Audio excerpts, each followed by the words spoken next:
At 8 minutes past 8 on the morning of the 14th of May, 1867, Elizabeth Kershaw discovered that another woman's name had been printed beneath the speech she had written for her husband. The final press proof lay open upon the escritoire in her private morning room at Rothbury House, its cream paper still carrying the faint metallic scent of fresh type.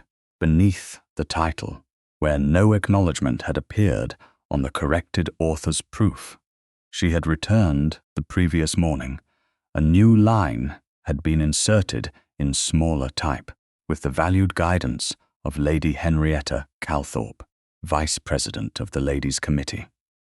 Elizabeth read it once, then again.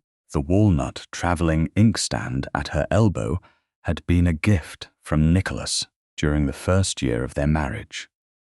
One brass corner bore the small dent it had acquired on the journey home from Kingscote Park, when he had laughed and said that a mind such as hers deserved a proper instrument, even if the railway did not deserve the privilege of carrying it. She dipped her pen now. Too much ink gathered at the nib. A dark drop swelled, fell, and stained the blotting paper beside the proof. Elizabeth steadied her hand, drew 2 lines beneath Lady Henrietta's name, and wrote in the margin, "Not mine, not authorized." She blotted the sentence, the final word blurred at its lower edge, forcing her to write it again beneath the first. Only then did she turn the page.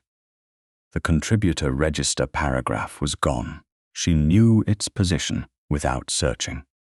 It had followed the section on parish relief and preceded the final appeal for subscriptions.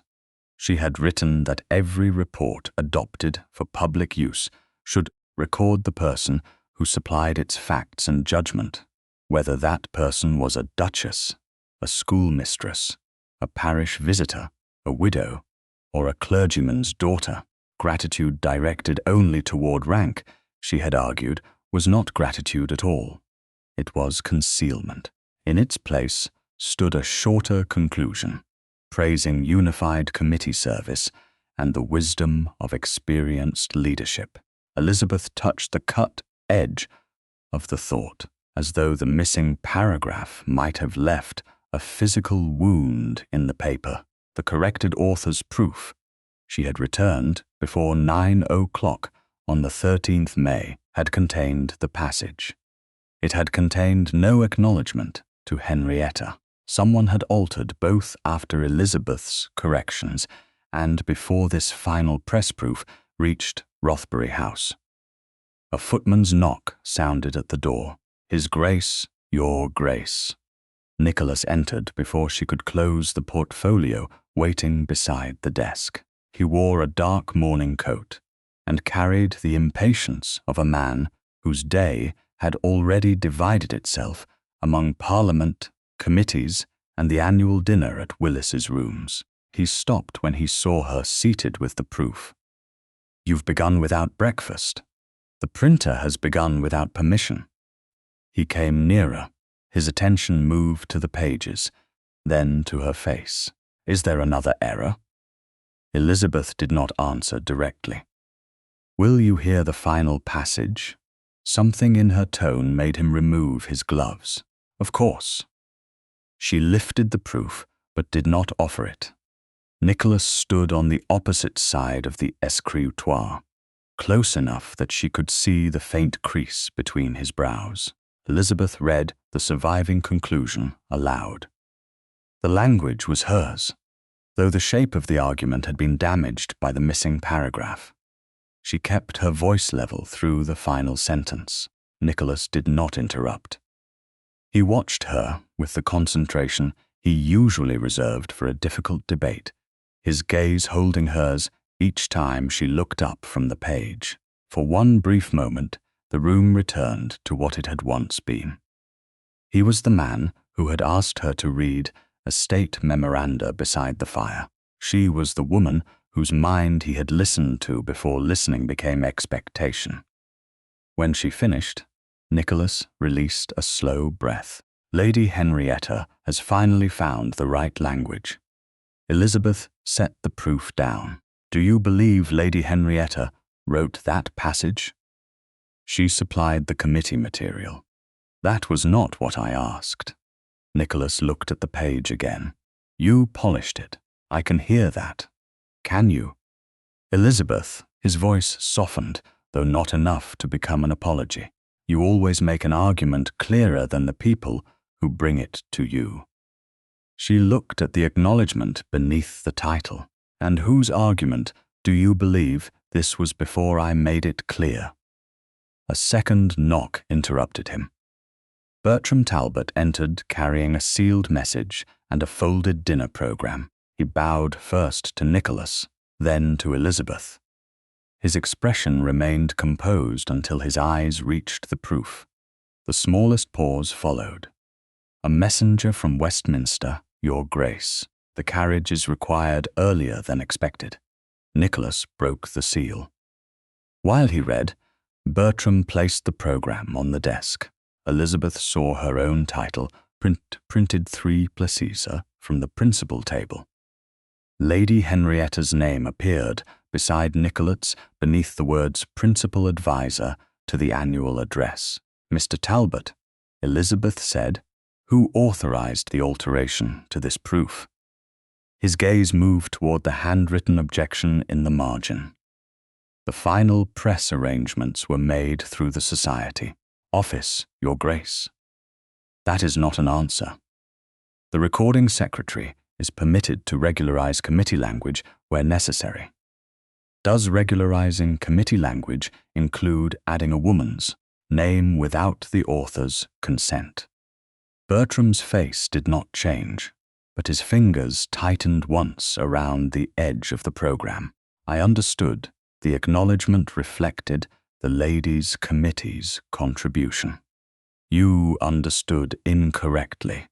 Nicholas lowered the Westminster message. What alteration? Elizabeth turned the proof toward him without releasing it.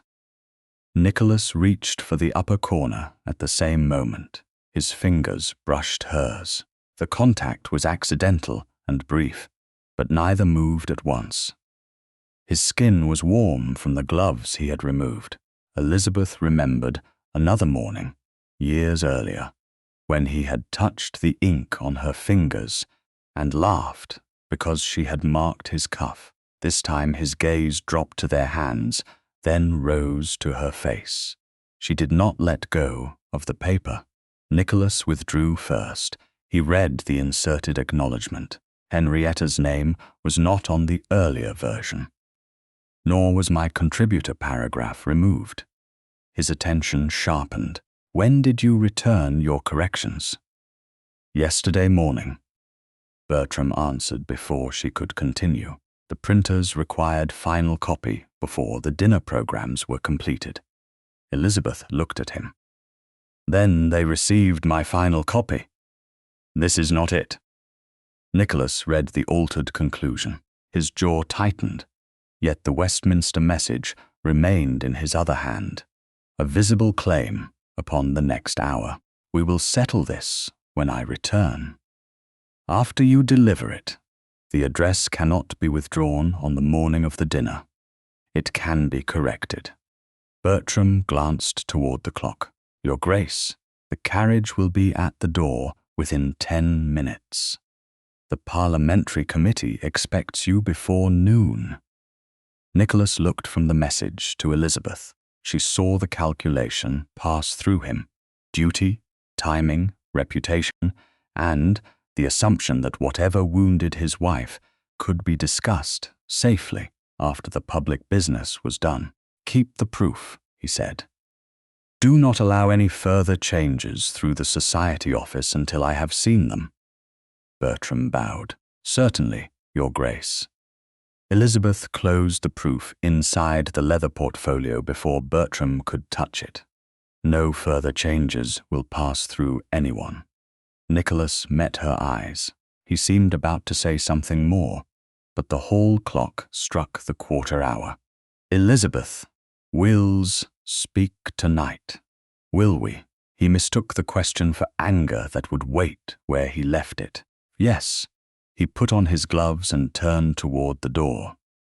Bertram followed, carrying the dinner program, but not the proof. At the threshold, Nicholas looked back. For an instant, his expression held the uneasy recognition that the room had altered while he stood in it. Then Westminster reclaimed him. The door closed. Elizabeth remained beside the escritoire until the sound of their footsteps disappeared down the corridor. She opened the leather portfolio and placed the final press proof inside, keeping her written objection uppermost. Her working notebook followed. She closed the brass clasp, then lifted the walnut traveling inkstand and examined the dented corner with her thumb. Nicholas had once given it to her because he believed her thoughts deserved to endure. Somewhere between that first year and this morning, admiration had become use, and use had become invisibility. Elizabeth pulled the bell. Mary entered moments later. One look at her mistress's face stopped the maid before she spoke. Elizabeth rose. Her voice did not tremble. "Pack my dark traveling dress. We're leaving before the first dinner carriage arrives." Mary did not ask where they were going until she had closed the bedroom door behind them. She moved at once toward the wardrobe, but her hands slowed when she saw the leather portfolio under Elizabeth's arm and the walnut traveling inkstand resting in her other hand. "Your Grace, Wilmot Dower House." Elizabeth placed both objects on the writing table. One trunk, my dark traveling dress, 2-day gowns, enough linen for a fortnight, and nothing that belongs to the society or His Grace's public work. Mary looked toward the adjoining dressing room. Should I send for Mrs. Vale? In a moment, Elizabeth removed the pale silk gown selected for the dinner and laid it across the back of a chair. It had been chosen because Nicholas once said, "The color made her eyes look warmer." The memory came without permission. She folded the gown herself and left it behind. Mary unfastened the hooks of her morning dress. "Will His Grace know where you've gone?" "He will, before the dinner." Elizabeth met the maid's gaze in the mirror. "Not unless he returns before I leave." Mary understood the answer and did not press. She helped Elizabeth into the dark traveling dress, then began packing with the silent efficiency of a woman who knew that questions could become another burden. Elizabeth crossed to the small escritoire and unlocked the drawer containing her personal correspondence. She removed only her mother's letters and a narrow packet tied with faded blue ribbon. Nicholas's notes from their first year of marriage remained where they were. She touched the top one once, then closed the drawer. The wedding ring on her left hand caught the morning light. She made no move to remove it. The marriage had not vanished because she had chosen to leave its house, nor had the wound become smaller because love remained. Elizabeth opened her working notebook. On the blank page following her final notes for the annual address, she copied one sentence in a steady hand. "Invisible labor does not become honorable merely because a powerful man benefits from it." Beneath the words, she wrote the date and hour, the 14th of May, 1867. 20 minutes past 9 in the morning. She closed the notebook and placed it inside the leather portfolio with the marked final press proof. The portfolio stayed on the writing table while Mary packed, never leaving Elizabeth's sight. The walnut inkstand went into its fitted traveling case, the dented brass corner turned upward. A knock sounded. Mrs. Vale entered and closed the door behind her. She had served Rothbury House long enough to recognize haste even when no servant was permitted to call it alarm. Mary said, "Your Grace wished to see me. I am leaving for Reading on the 2 o'clock train." Mrs. Vale's composure held, though her eyes moved toward the half-filled trunk. Shall I send a messenger for his grace? No. He may return before noon if told the matter is urgent. The matter was urgent while he stood beside my desk. Mrs. Vale lowered her gaze. Elizabeth regretted the sharpness, but not the truth.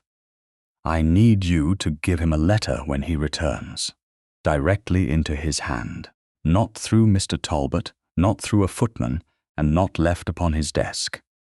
I'll do it myself. Elizabeth sat and drew a fresh sheet of paper toward her. For several moments, the nib hovered above the page. She had written speeches about charity, dignity, housing, schooling, and the obligations of rank. None had required more discipline than the first line she now set down.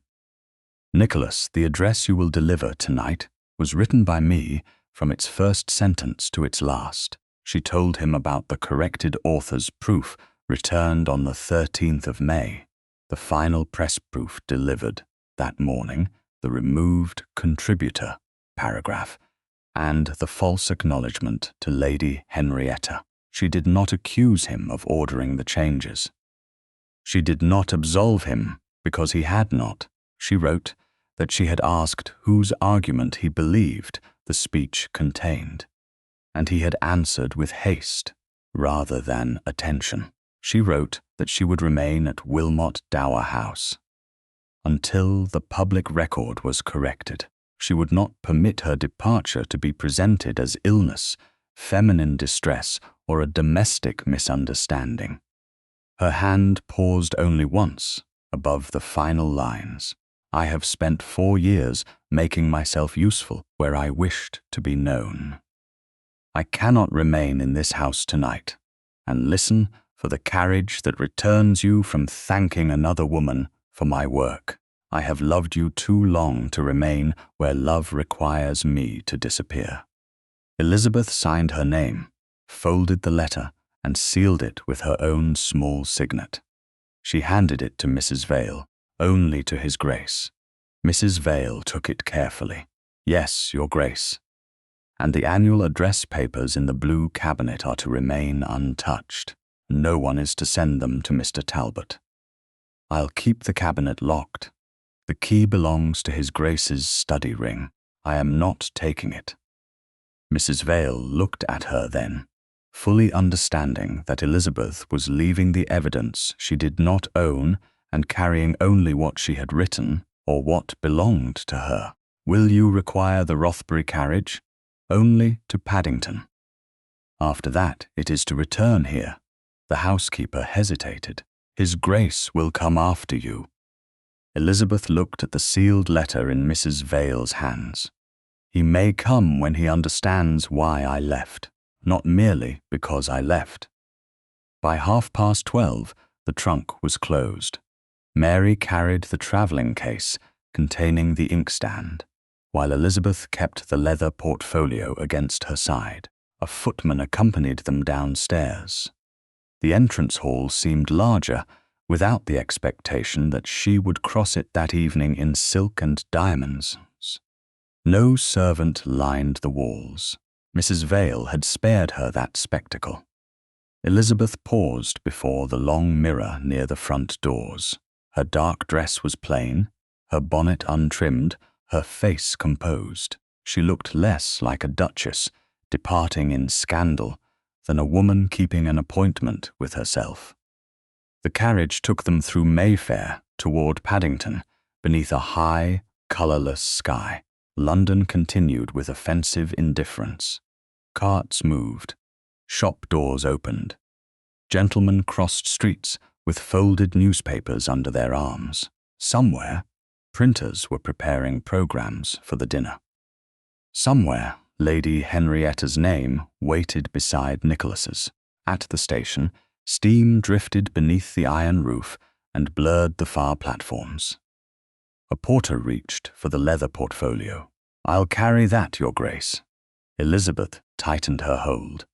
No, the trunk may go in the luggage van. This remains with me. He bowed and turned to the larger case. Mary watched the clock above the booking office. There's still time to send word to His Grace. Elizabeth looked toward the entrance. For one foolish instant, her body expected Nicholas to appear through the steam, coat unbuttoned, expression stripped of every public certainty. He did not. He already knew enough to ask, she said. The words were quiet, but Mary heard them. They entered the first-class compartment with the footman settling into the adjoining carriage. Elizabeth took the corner seat by the window. She placed the leather portfolio on her lap and the travelling case beside her. The whistle sounded. Mary sat opposite, gloved hands clasped tightly over her reticule. Will Lady Wilmot be expecting us? No. We'll send from Reading. And if His Grace follows tonight? Elizabeth rested her left hand over the portfolio, the wedding ring pressed lightly against the leather. Then he will find me where I said I would be. The train moved with a hard metallic pull. Paddington's great roof slid above them, then gave way to brick walls, warehouses, and rows of London houses receding behind smoke. Elizabeth did not weep. She watched the city disappear until the last familiar rooftops were gone, while beneath her hand the marked proof travelled with her, and the speech itself remained behind, waiting to be spoken by a man who still did not know that his wife had already left. By 7:30 that evening, Willis's rooms shone with chandeliers, polished silver, and the confidence of people accustomed to hearing their own names attached to benevolence. Nicholas stood at the edge of the principal table, while stewards arranged the final glasses and subscribers settled beneath painted ceilings. The Society for Model Dwellings and Parish Relief had gathered nearly every person whose approval could turn a charitable scheme into public fashion. Newspaper correspondents occupied a narrow row near the rear. Members of the Ladies' Committee sat where their rank allowed, with Lady Henrietta Calthorpe placed beside Nicholas beneath the printed designation Principal Advisor to the annual address. Elizabeth's name appeared 3 seats farther down. Her chair was empty. Nicholas noticed it before he noticed Henrietta's mauve silk, before Sir Alwyn March offered his hand, and before Bertram Talbot approached with the printed acknowledgement card. Elizabeth always chose a seat from which he could find her face. During difficult speeches, when a room became restless or an argument threatened to lose its shape, he had learned to glance toward her. She never nodded encouragement like an eager supporter. She simply watched. Her stillness reminded him where the thought was going. Tonight there was only an untouched place setting and a folded napkin. Her Grace has not arrived, he asked. Bertram followed his gaze. I understood the Duchess might be delayed. By what? I wasn't informed. Nicholas looked toward the doors. The Westminster Committee had detained him beyond 4 o'clock. When he returned briefly to Rothbury House, he had been told Elizabeth was resting and did not wish to be disturbed. He had assumed she intended to dress late. The answer had irritated him because it postponed their discussion, but he had not questioned it. Now, the empty chair felt less like delay than decision. Lady Henrietta turned toward him. Is Elizabeth unwell? I don't know. How troubling. Her tone was smooth enough to contain concern without surrendering composure. The address will still be well received. Nicholas looked at her. Have you read the final version? Mr. Talbot consulted me regarding the committee's principal themes. That was not my question. For the first time, something tightened behind her pleasant expression. I have seen portions. Sir Alwyn called the room to order before Nicholas could ask which portions. The first courses passed beneath the pressure of public conversation. Nicholas answered questions about model dwellings, winter fuel, and parliamentary support. Yet, his attention returned repeatedly to the empty chair. By the time the final plates were cleared, a footman had brought no message from Rothbury House. Bertram placed the annual address on the lectern and set the acknowledgement card beside it. Nicholas unfolded the pages. The first paragraph spoke of relief as duty rather than display. The second argued that a dwelling could not be called improved merely because its outer walls satisfied the visitor. Reform had to be measured by the dignity preserved inside. Nicholas stopped reading silently. He knew that construction. Elizabeth often began with what institutions claimed to see, then turned the sentence until the unseen person stood at its center. He looked again toward her chair. Empty. "Your Grace," Bertram prompted. The room waited. Nicholas began. His voice carried easily across the chandeliers and gilded mirrors. He had spoken before hostile chambers, skeptical landowners, and ministers determined to outlast him. This audience was friendly, but the speech demanded more attention than he expected. Each paragraph moved with a restraint he recognized without admitting why. The section on school attendance rejected public shame as an instrument of reform. The passage on widows' allowances argued that enforced gratitude preserved obedience more reliably than dignity. Nicholas slowed over that sentence. He had heard it before. Not at a committee table, at Kingscote Park, perhaps, beside the library fire, while rain struck the windows. And Elizabeth spoke of a widow who had hidden her coal allowance, because every delivery required a public expression of thanks. He could almost see her hand resting on a memorandum, ink at the side of one finger. The memory unsettled his breath. A correspondent looked up. Nicholas continued. He reached the final section and found the argument shorter than he remembered from Elizabeth's reading that morning. The transition into the conclusion felt abrupt. Still, the remaining words carried unmistakable force. Invisible labor, the speech said, did not become honorable merely because powerful people benefited from it. A silence followed the final sentence. Then the room rose into applause. Nicholas looked at the acknowledgement card. He had expected a general expression of committee gratitude. Instead, he saw Lady Henrietta's name set apart beneath a formal line. With the valued guidance of Lady Henrietta Calthorpe, Vice President of the Ladies' Committee, Elizabeth's question returned to him. "Do you believe Lady Henrietta wrote that passage?" He should have stopped. He should have asked why the card matched the alteration Elizabeth had challenged. He should have demanded to see every proof stage before giving any name to the room. Instead, surrounded by subscribers and correspondents, he trusted the apparent order of the papers laid before him. "Before I conclude," he said, "I must acknowledge Lady Henrietta Calthorpe, whose guidance to the Ladies' Committee has been represented as central to the preparation of this address." It was not the full praise Bertram had written on the card. It was cautious, almost legal in its distance. Yet it was enough. The room turned toward Henrietta. She stood beneath the applause, inclined her head, and accepted the credit without correction. Nicholas watched her face. No surprise appeared.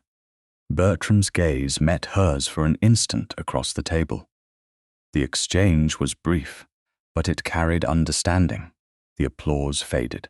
A master printer from Fleet Street approached after the subscriptions were announced. "Your Grace, shall we proceed with the pamphlet impression tonight? We can have copies ready for distribution tomorrow afternoon." Nicholas folded the speech. "No," the printer blinked. "Your Grace, Nothing is to be printed until I have reviewed the proof history. Bertram stepped closer. The pamphlet has already been announced. Then announce a delay. It may invite speculation. Good. Perhaps speculation will produce the questions that were omitted from the program. Henrietta's posture remained composed. Nicholas, this is surely a matter for the committee office, not the dinner floor. Did you instruct Mr. Talbot to add your name? I approved recognition of the committee's leadership. Did you write the address? She paused. The address reflects work conducted under my direction. That isn't an answer. No, she said at last. I didn't write every sentence. Did you write any of them? Bertram intervened. Your Grace, authorship in society work is rarely singular. Nicholas turned toward him. Preserve every proof, every instruction, and every program order connected with this address. Of course, do not remove, replace, or correct a page. I understand. I don't think you do. Nicholas left Willis's rooms before the final carriages had been called. Rothbury House was quiet when he entered shortly after 11. Mrs. Vale waited in the entrance hall with a sealed letter in both hands. Her expression told him the truth before she spoke. Her Grace left for Reading on the 2 o'clock train. Nicholas stopped. This afternoon? Yes, Your Grace. Why was I told she was resting? Mrs. Vale lowered her eyes. Mr. Talbot's assistant asked whether Her Grace would attend the dinner. The footman said she was unavailable. No message was sent to Westminster. Nicholas looked at the seal on the letter, Elizabeth's small signet pressed into the red wax. How long have you had this? Since before noon. Her Grace instructed me to place it directly into your hand when you returned. He took it. The paper felt heavier than it was. In the study, Nicholas broke the seal and read standing beside the desk. The first line stopped him. The address you will deliver tonight was written by me from its first sentence to its last. He read the letter once, without moving, then again, more slowly. Elizabeth named the corrected author's proof, returned on the 13th of May, the altered final press proof delivered that morning, the deleted contributor paragraph, and Henrietta's false acknowledgement. She did not accuse him of ordering it. Her restraint made the letter harder to survive. He reached the final sentence. I have loved you too long to remain where love requires me to disappear. Nicholas lowered the page. The study contained evidence of Elizabeth everywhere once he knew how to see it. A memorandum on school attendance lay in a cabinet. Notes on cottage ventilation rested among his parliamentary papers.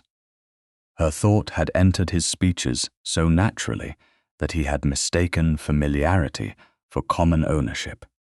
He rang for the steward. Send written notices tonight to the printer and the society office. Publication is suspended. All records are to be preserved. Yes, Your Grace. Bring me the Kingscote memoranda. Her Grace prepared over the last 3 years. The originals remain in the house. Nothing leaves this room. When the first bundle arrived, Nicholas opened a report dated January 1865. Halfway down the second page, he found the sentence about gratitude preserving obedience more reliably than dignity. Elizabeth's hand. Elizabeth's date. Elizabeth's thought. He sat at last. Before dawn, he wrote one letter and addressed it to Wilmot Dower House. He did not ask her to return. He wrote only, May I come and hear what I failed to ask?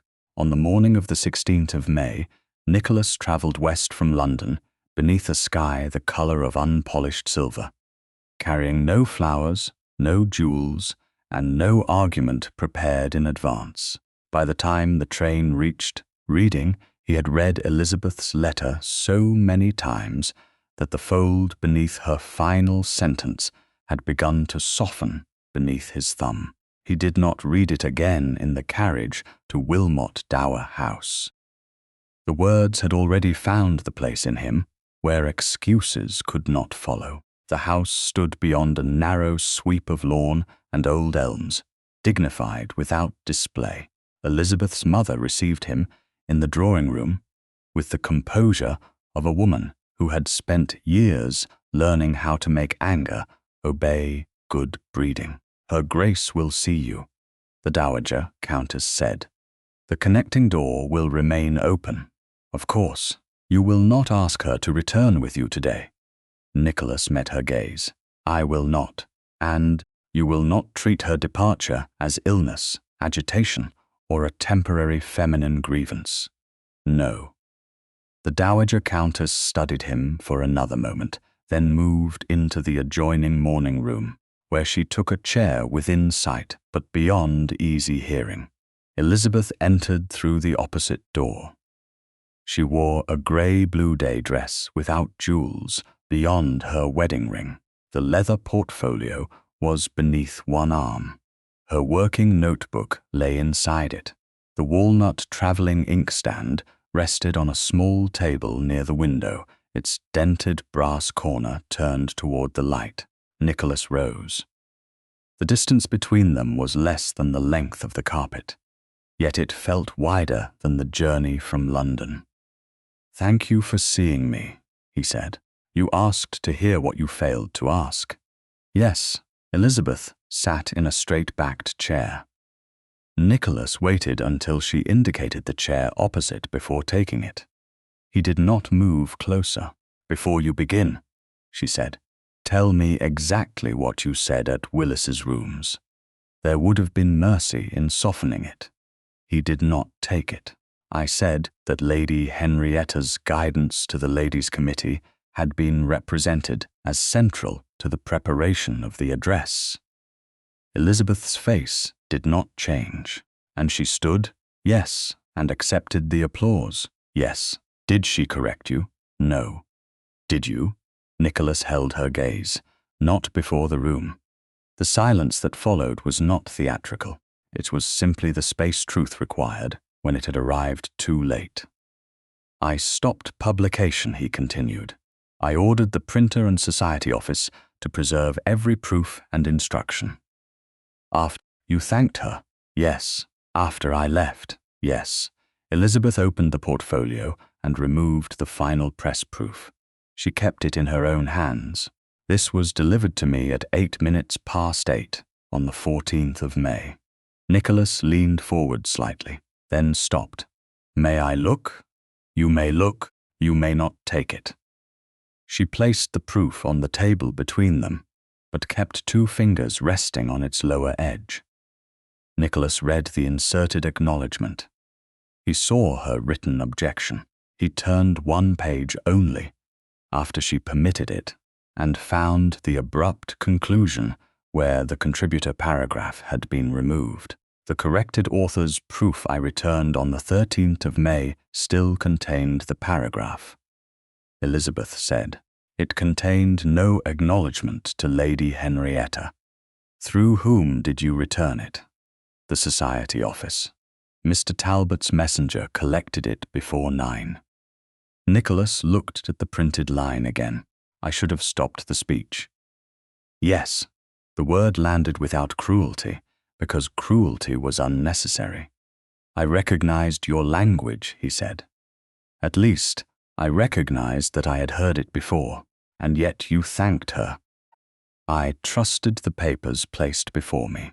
You trusted the arrangement that was most convenient." Nicholas did not defend himself. "Yes." Elizabeth's hand remained still on the proof. "You thought Lady Henrietta supplied the substance." "I did." "And what did you think I supplied?" He answered only after forcing himself not to choose a gentler phrase. "Clarity, structure, language, Polish?" "Yes." "You believed she thought, and I made thought presentable." "Yes." Elizabeth looked toward the window. Beyond the glass, the lawn sloped toward a gravel path where no one walked. That belief did not begin with this speech. "No, I wrote reports on school attendance, cottage ventilation, widows' allowances, and parish fuel. You read some of them. I remember several. You praised them. Yes. Did you ever ask where my name appeared when the society printed their arguments? Nicholas felt the answer before he spoke it. No. Did you ever ask who removed it? No. Did you notice when the language returned beneath committee headings? Not as I should have. Elizabeth turned back to him. You noticed enough to use it. The sentence struck more deeply than accusation because it was exact. Nicholas rested his hands on his knees to keep from reaching toward the proof or toward her. I believed the committee worked collectively. It does. Collective work does not require selective invisibility. No. The paragraph they removed would have required a register naming every person whose facts or judgment shaped a report. A duchess, a schoolmistress, a widow, a parish visitor. That is why the paragraph mattered. Nicholas read the missing space as though the absence itself had acquired ink, and Lady Henrietta opposed it. She opposed it in discussion. She said naming contributors encouraged vanity and weakened unity. Yet she accepted her own name. Yes, he looked at Elizabeth. Why did you not tell me before now that the earlier reports were yours? A flicker of pain crossed her face. I did tell you, not with the accusation you require now, because I still believed I should not have to prosecute my own existence inside my marriage. I told you where the reports came from. I told you what I had seen. You sent them onward. When they returned without my name, you praised the society's efficiency. Nicholas remembered a breakfast at Kingscote. Elizabeth had said the fuel memorandum had been condensed. He had replied that committees always condensed. She had gone quiet. He had mistaken quiet for agreement. I remember, he said, then remember fully. He did. That was worse. Come back to London, he said before he could stop himself. Elizabeth's fingers tightened once on the proof. No, I do not mean to silence you. Intent is not the only thing that silences. You would be safer at Rothbury House while I investigate. Safer from whom? From gossip, from men who will turn this into a spectacle. And where will the investigation occur? London.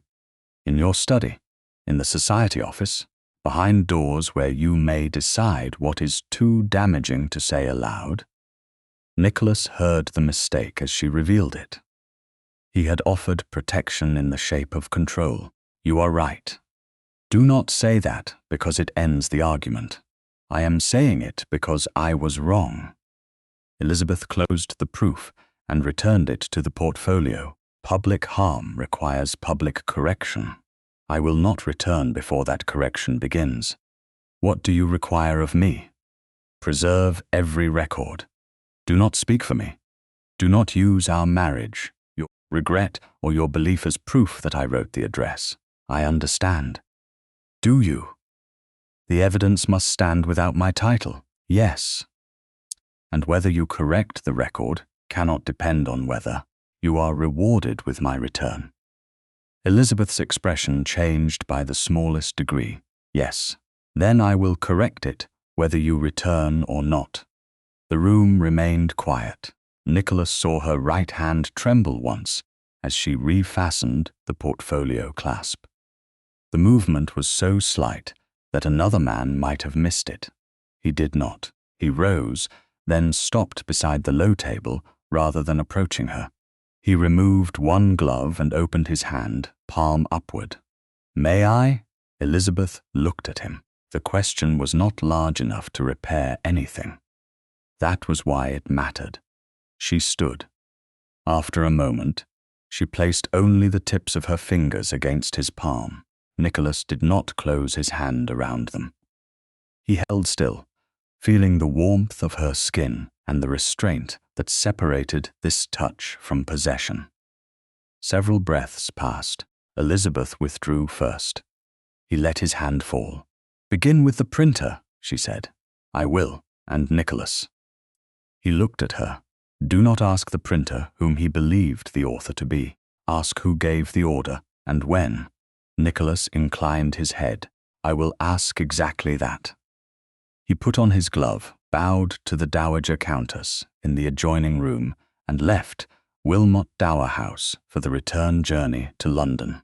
Elizabeth remained beside the window after the carriage disappeared. On the table, the walnut inkstand caught a narrow blade of light. In her portfolio, the marked final press proof stayed where it belonged, while Nicholas travelled toward Fleet Street with nothing in his possession except the first honest questions he had learned to ask. The order that changed Elizabeth's name had been entered one day, before she saw the altered proof.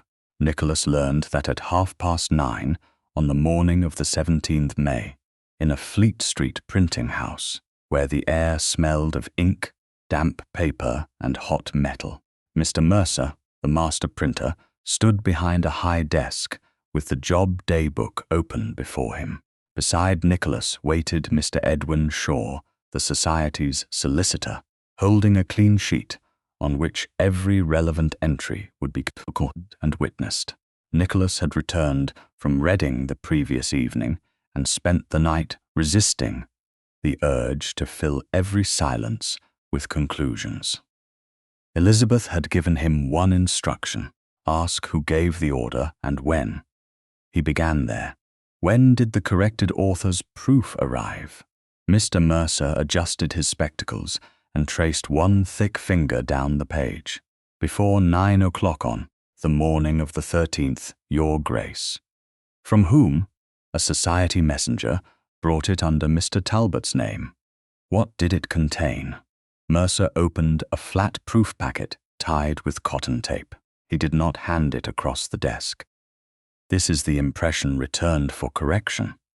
I keep all authors' proofs until a job is complete. Nicholas leaned closer.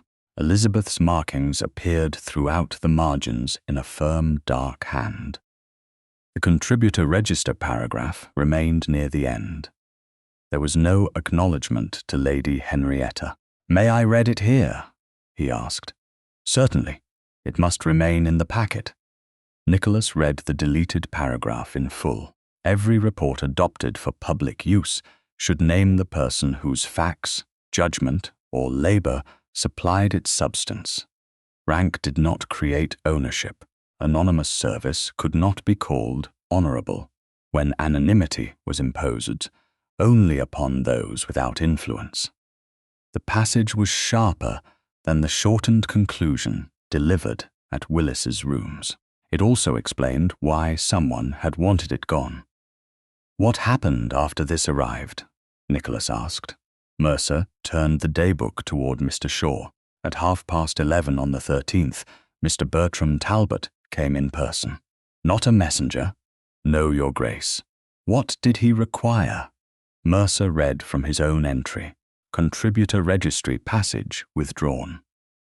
Acknowledgement to Lady Henrietta Calthorpe added. Program wording to correspond.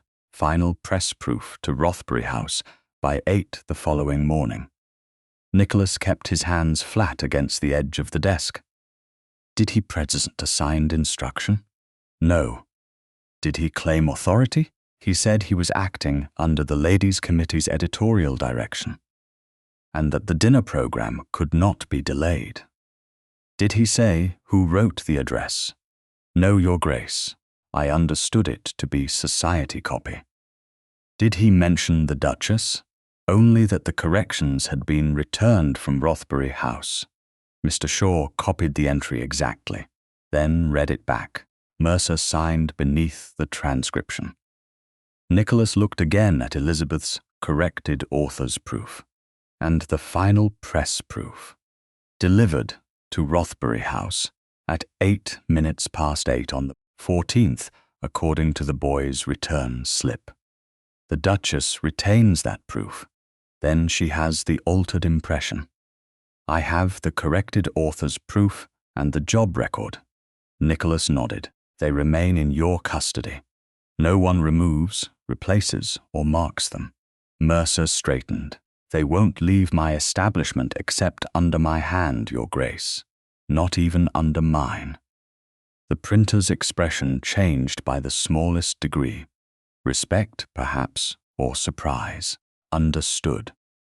Before Nicholas left, Mercer produced one additional galley containing the contributor paragraph as it had stood before resetting. It bore no new information, so Nicholas ordered no copy made beyond a note that the stage existed. He would not multiply paper merely to make the evidence appear larger. The sequence was already exact. Elizabeth corrected. Bertram altered. The printer recorded. By noon, Nicholas and Mr. Shaw had reached the society office. Bertram received them in a narrow committee room with shelves of bound annual reports behind him. He appeared composed, but the skin beneath his eyes had darkened since Willis's rooms. The printer has misunderstood routine instructions, he said after Nicholas laid the witnessed transcription on the table. Did you go to Fleet Street at 11:30 on the 13th May? Nicholas asked. Yes. Did you order the contributor paragraph removed? I authorized a shortening. Did you add Lady Henrietta's name? I regularized the acknowledgement to reflect committee leadership. Did her ladyship direct you? Bertram folded his hands. The ladies' committee discussed recognition in general terms. That wasn't my question. I acted within my office. Mr. Shaw requested the committee minute Bertram relied upon. A clerk brought the volume and remained while it was opened. The entry dated the 12th May authorized necessary adjustments for consistency, brevity, and proper recognition of committee service. It named no paragraph, no author, and no individual to be credited. Nicholas read it twice. This does not authorize you to replace an unnamed writer with Lady Henrietta. Bertram's voice cooled. Society work is rarely the property of one hand. Then why was one hand named? Bertram did not answer. Nicholas turned to the clerk. Bring the receipt register for the last 3 years, and the covering entries for reports submitted through Rothbury House. Bertram intervened. Those books contain private committee correspondence. They contain society records now relevant to a disputed public address. The Duchess has not formally claimed the earlier reports. She does not need to claim what the records may already show. Mr. Shaw added, the books will remain in the clerk's custody. We are asking only that they be preserved. Bertram's gaze moved between them. Very well. While the clerk went to the archive room, Nicholas examined several bound abstracts from previous years. The first contained nothing familiar. The second included a sentence about school attendance secured by dignity rather than shame. The third described cottages improved in appearance while the people inside remained unheard. Nicholas stopped at the phrase. He had read those words in Elizabeth's notebook years ago, or something close enough that memory tightened around them. Yet the abstract named no contributor. On the title page, Lady Henrietta was thanked for guiding the committee's work. Who prepared these abstracts? He asked. Bertram remained near the window. Reports were condensed by the office. From whose reports? Local correspondence, parish visitors, estate households. Names? Not always retained in the printed version. Were they retained in the receipt register? Bertram looked toward the archive door, but did not reply before the clerk returned with a heavy volume. Nicholas did not open it, not yet. He had learned enough to understand that a register could become another closed room if Elizabeth was not represented when it was examined. Seal the relevant volumes, he said. Mr. Shaw will arrange inspection with the Duchess's solicitor present. Bertram's restraint finally slipped. You are allowing a domestic grievance to threaten the society. Nicholas looked at him. You allowed a society custom to enter my marriage and call itself harmless. That afternoon, Nicholas wrote to Elizabeth from Rothbury House. He described only what had been established. The corrected author's proof had reached the printer before 9 on the 13th of May. Bertram had arrived at 11:30 and ordered the contributor paragraph removed, Henrietta's acknowledgement added, and the program wording matched. The final press proof had been delivered to Elizabeth early on the 14th May. The printer retained the corrected author's proof and job daybook. The society records had been preserved, but would not be examined without her representative. He made no plea for return. He offered no defense of himself. At the end he wrote, I heard the boundary you gave me. I will send facts as I learn them. You owe me no answer. The letter reached Wilmot Dower House on the morning of the 18th May by railway post. Elizabeth read it beside the drawing-room window, with her working notebook closed beneath one hand and the walnut inkstand near her elbow. Her mother watched from across the room without interrupting. Nicholas had asked for nothing. That absence carried more weight than apology. A second envelope arrived within the hour, bearing the seal of the Society for Model Dwellings and Parish Relief. It announced a subscribers' meeting at Reading Town Hall on the 20th of May to consider the disputed authorship of the annual address. Lady Henrietta had formally requested that the address be compared with earlier anonymous society reports containing similar language.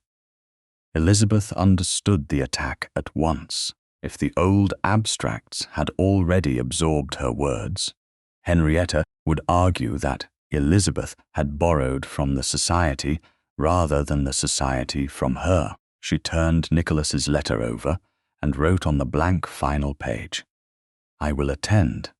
Preserve the receipt register. Then she added one more line. I will speak under my own name. By 10 o'clock on the morning of the 20th of May, the steps of Reading Town Hall had become a place where charity, rank, and appetite for scandal stood shoulder to shoulder beneath the same stone portico. Carriages drew up in a slow succession along the street. Subscribers gathered in small circles that broke apart whenever a new arrival appeared. Newspaper correspondents stood near the entrance with notebooks already open, their pencils moving before anyone had begun to speak. Elizabeth saw them through the carriage window and understood that the meeting had ceased to be an inquiry long before she arrived. It had become a public test of whether a duchess could be believed when her accusation embarrassed both her husband and an institution. Her mother sat beside her in black silk and pearl grey gloves, composed enough to make disapproval look like breeding rather than anger. You needn't look at any of them until you choose, the Dowager Countess said. Elizabeth rested one gloved hand on the leather portfolio in her lap. The marked final press proof remained inside it. Her working notebook lay beneath. The walnut travelling inkstand had been left safely at Wilmot Dower House. They've already chosen what they see. Then give them something more difficult to ignore. The footman opened the carriage door. Elizabeth stepped down into a murmur that moved across the crowd with the speed of a struck match. She wore a dark blue day dress without the Rothbury diamonds. Her wedding ring remained beneath her glove. The absence of Nicholas beside her was noticed at once. So was the presence of her mother. A correspondent near the portico whispered, She's come from Wilmot Dower House. Another replied, Then the separation is real. Elizabeth heard both. She kept walking. Bertram Talbot stood beneath the entrance, speaking with Sir Alwyn March. His gaze found Elizabeth and settled briefly on the portfolio she carried. He knew the printer retained the corrected author's proof. He knew Elizabeth possessed the altered final press proof. He did not know how much Nicholas had told her, or what other records might exist. That uncertainty showed only in the slight stiffness of his shoulders. Lady Henrietta had not yet arrived. A carriage stopped behind Elizabeth's.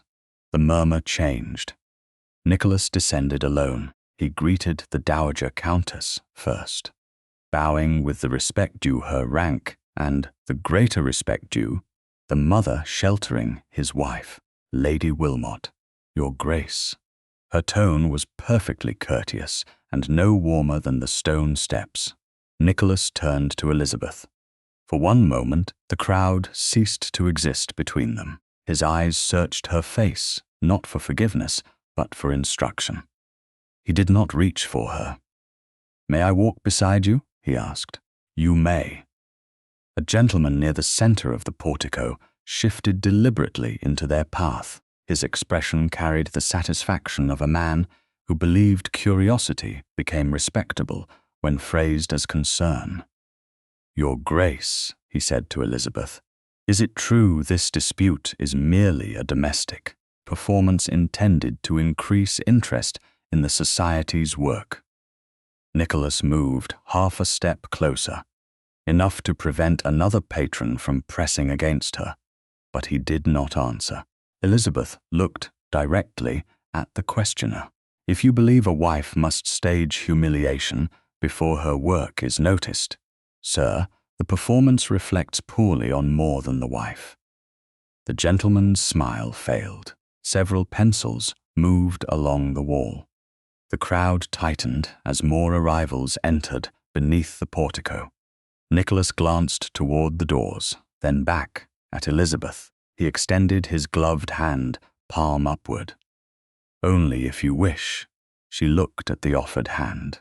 4 days earlier, at Wilmot Dower House, she had placed only her fingertips against his bare palm. That touch had belonged to a private room and a question small enough to answer without consequence. This was different. Every person on those steps would attach meaning to the slightest movement. If she refused him, the newspapers would call the marriage broken. If she accepted, they might claim the dispute had ended. Neither interpretation belonged to them. Elizabeth placed her hand in his because the choice was hers. Nicholas closed his fingers gently around hers. No pressure urged her forward. They began to walk. The passage through the crowd narrowed, but he did not move ahead of her. He remained at her side, using his shoulder only to keep the nearest patrons from crowding into her path. A woman behind them whispered loudly enough to be heard, "Poor Rothbury," a public quarrel over a few corrected phrases. Nicholas's hand tightened once. Elizabeth felt anger move through him before his face revealed any sign of it. She squeezed his hand in return.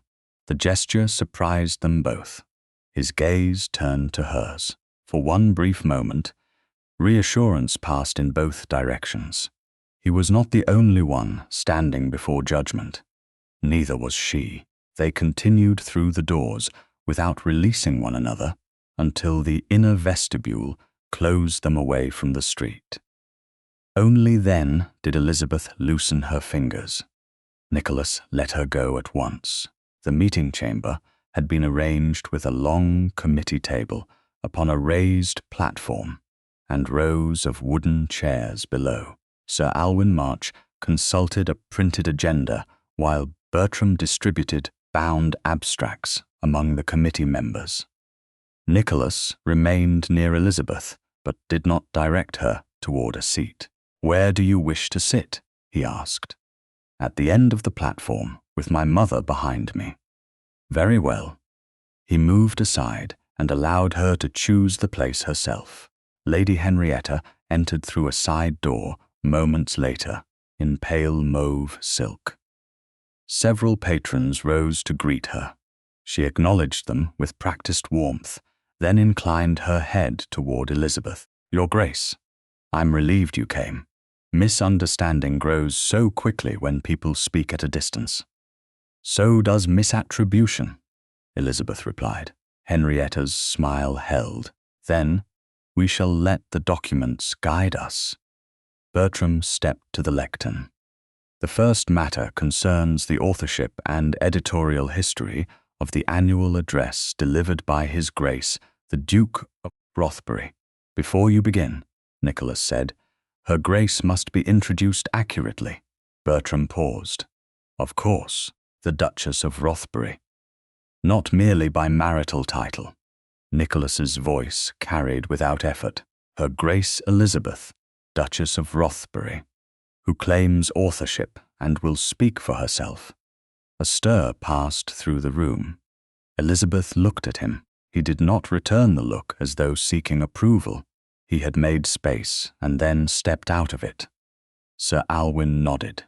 "Her Grace has the floor." Elizabeth rose with the portfolio in her hands. "The address did not begin as a committee summary," she said. "I wrote it from the first sentence to the last after reviewing reports on school attendance, cottage ventilation, widows' allowances, and winter fuel." She did not open the portfolio yet. The final press proof would matter when the order of alterations was formally examined. "The paragraph, removed from my corrected proof, proposed a contributor register. It required the Society to record the names of those whose facts, judgment, and labor-shaped public reports." That paragraph was deleted. An acknowledgement to Lady Henrietta was inserted in its place. Henrietta folded her hands. "No one disputes that Her Grace improved the address. The question is whether the underlying thought was hers." Elizabeth turned toward the bound abstracts. "Then let us examine the thought." Bertram distributed 3 volumes. Elizabeth identified passages from an old report on parish fuel allowances, another on school attendance, and a third on cottage ventilation. Each contains language taken from reports I sent to the Society office. Henrietta opened the volume nearest her. "Memory is an uncertain archivist, Your Grace. These phrases have belonged to the Society for years. They belonged to someone before they belonged to the Society. Can you prove that someone was you? The receipt register may." Bertram's fingers stopped at the edge of the lectern. Sir Alwyn looked toward him. "Mr. Talbot, is there such a register?" "There are general receipt books," Bertram said. "They record incoming packets, not necessarily authorship. Then they record dates," Elizabeth replied. "Dates can be compared with my working notebook and the outgoing post records at Rothbury House." The room changed. Curiosity sharpened into risk.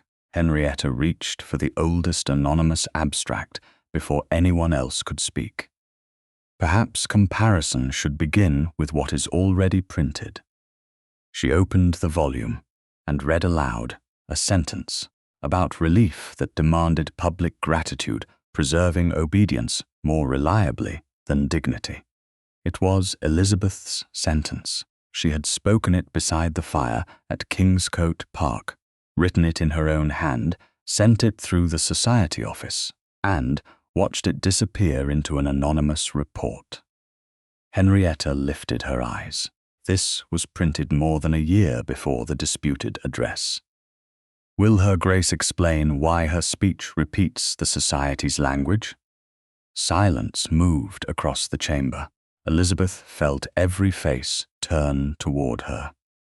Beside the platform, Nicholas went very still. Bertram placed another bound abstract on the table as though the evidence had already delivered its verdict. Elizabeth looked at the printed sentence, then at Henrietta. The attack was elegant because it used the theft itself as proof against the woman, from whom the words had been taken. Elizabeth tightened her hold on the portfolio. "Yes," she said, "I will explain it.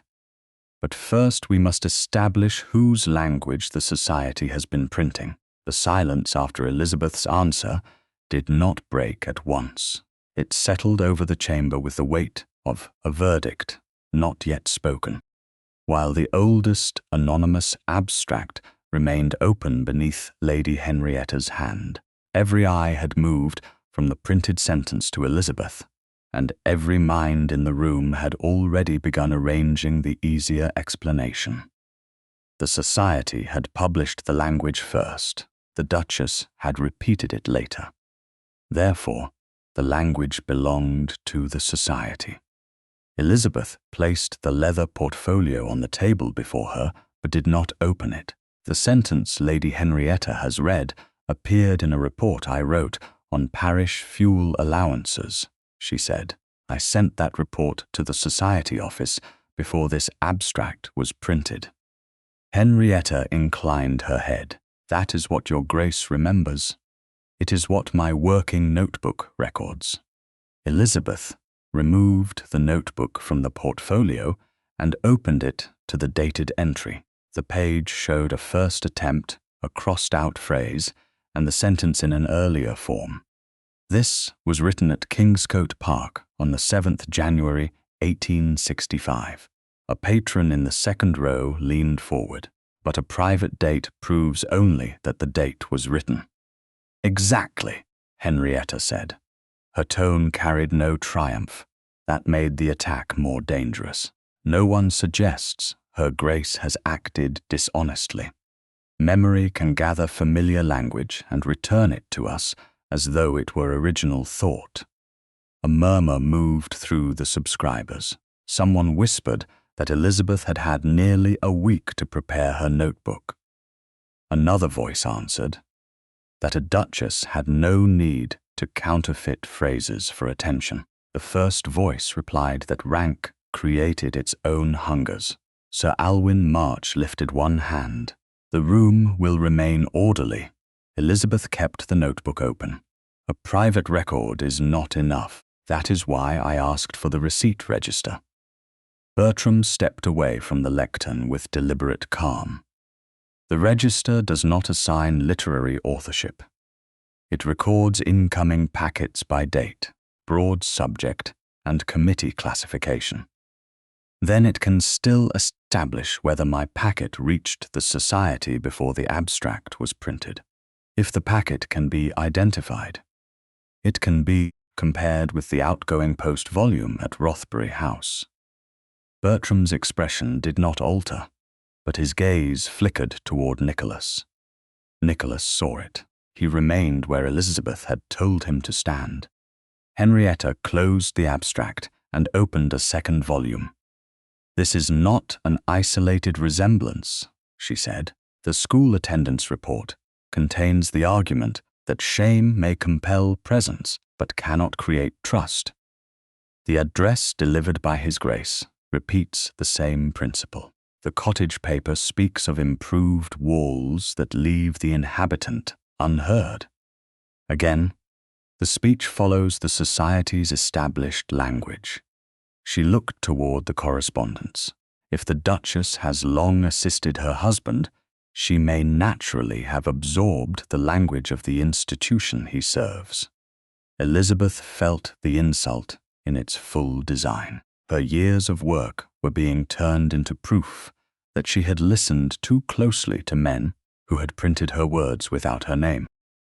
"I did not absorb those sentences from the Society," she said. "The Society absorbed them from me."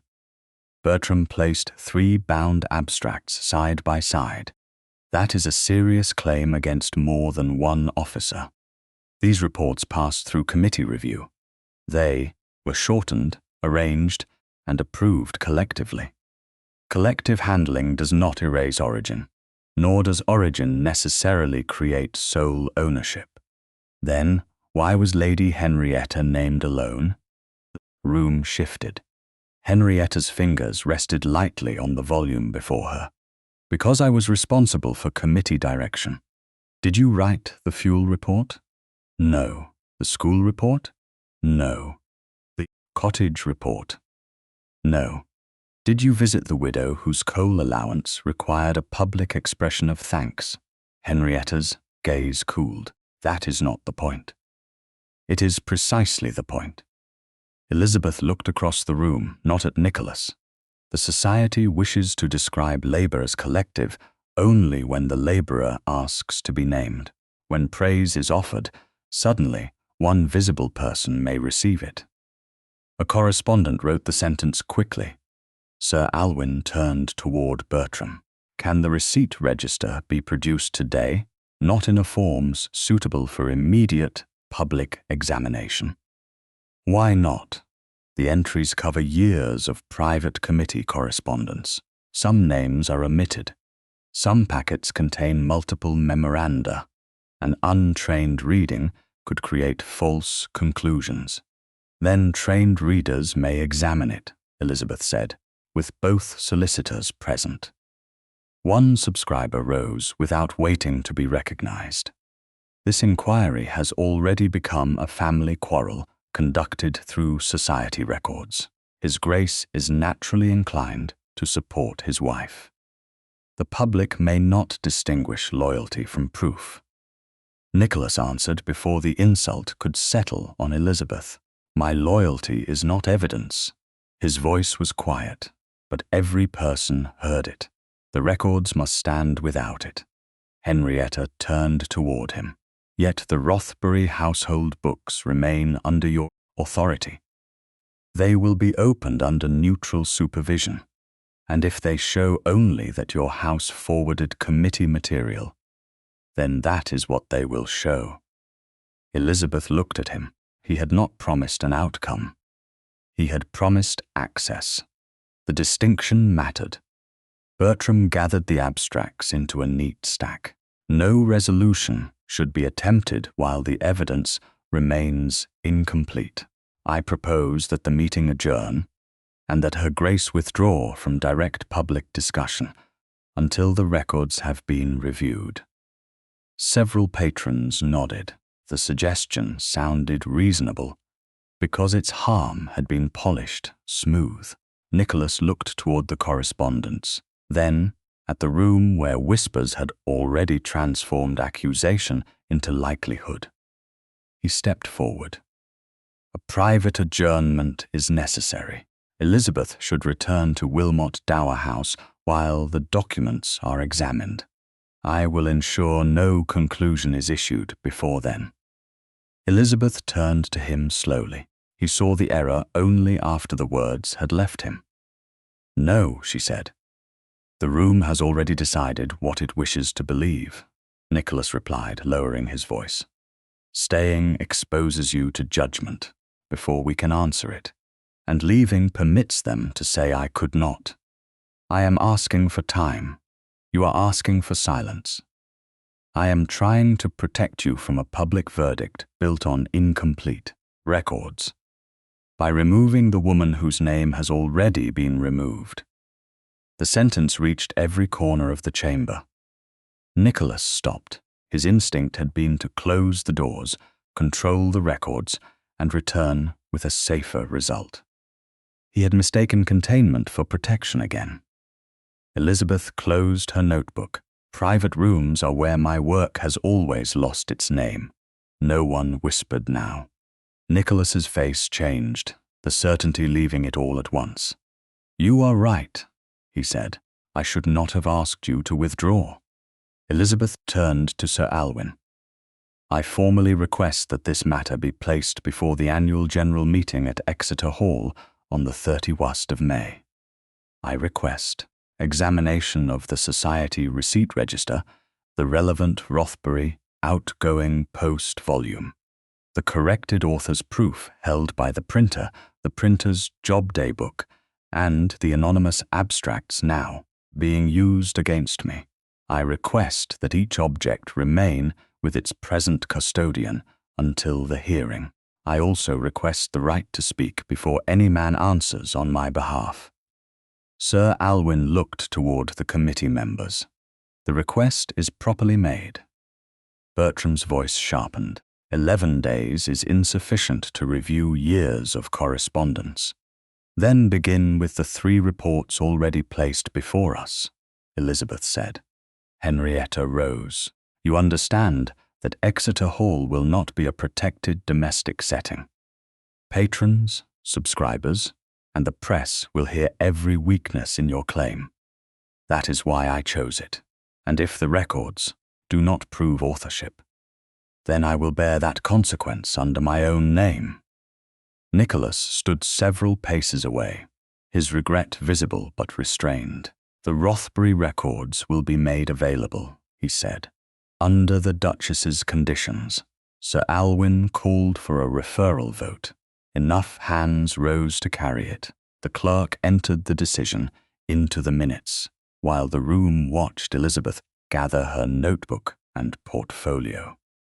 Nicholas approached only after the Dowager Countess had reached her side. He stopped beyond touching distance. I was wrong, he said. I chose quiet because I thought quiet meant safety. Elizabeth held his gaze. For whom? He did not evade it. For myself, at least in part. She gave no comfort. You will have another choice at Exeter Hall. I know. She turned away. Nicholas did not follow. In the side corridor, Bertram caught Henrietta before she reached her carriage. The Rothbury postbook may name her as sender, he said under his breath. Henrietta fastened one glove with measured fingers. Then we say a household packet proves transmission, not authorship. And if the dates match her notebook, private dates may be written at any time. The printer has her corrected proof. The printer can prove alteration. He cannot prove every earlier report.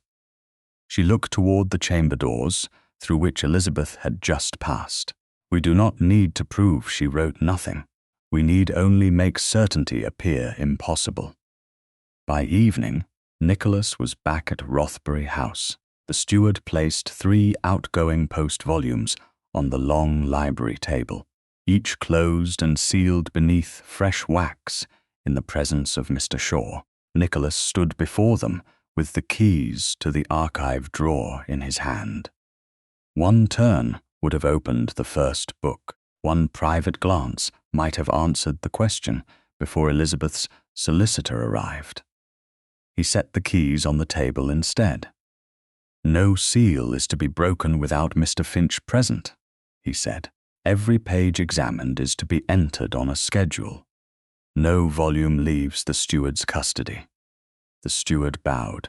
Nicholas remained after the others withdrew, facing the books that might prove his wife had spoken through his house for years, while he had heard only an institution.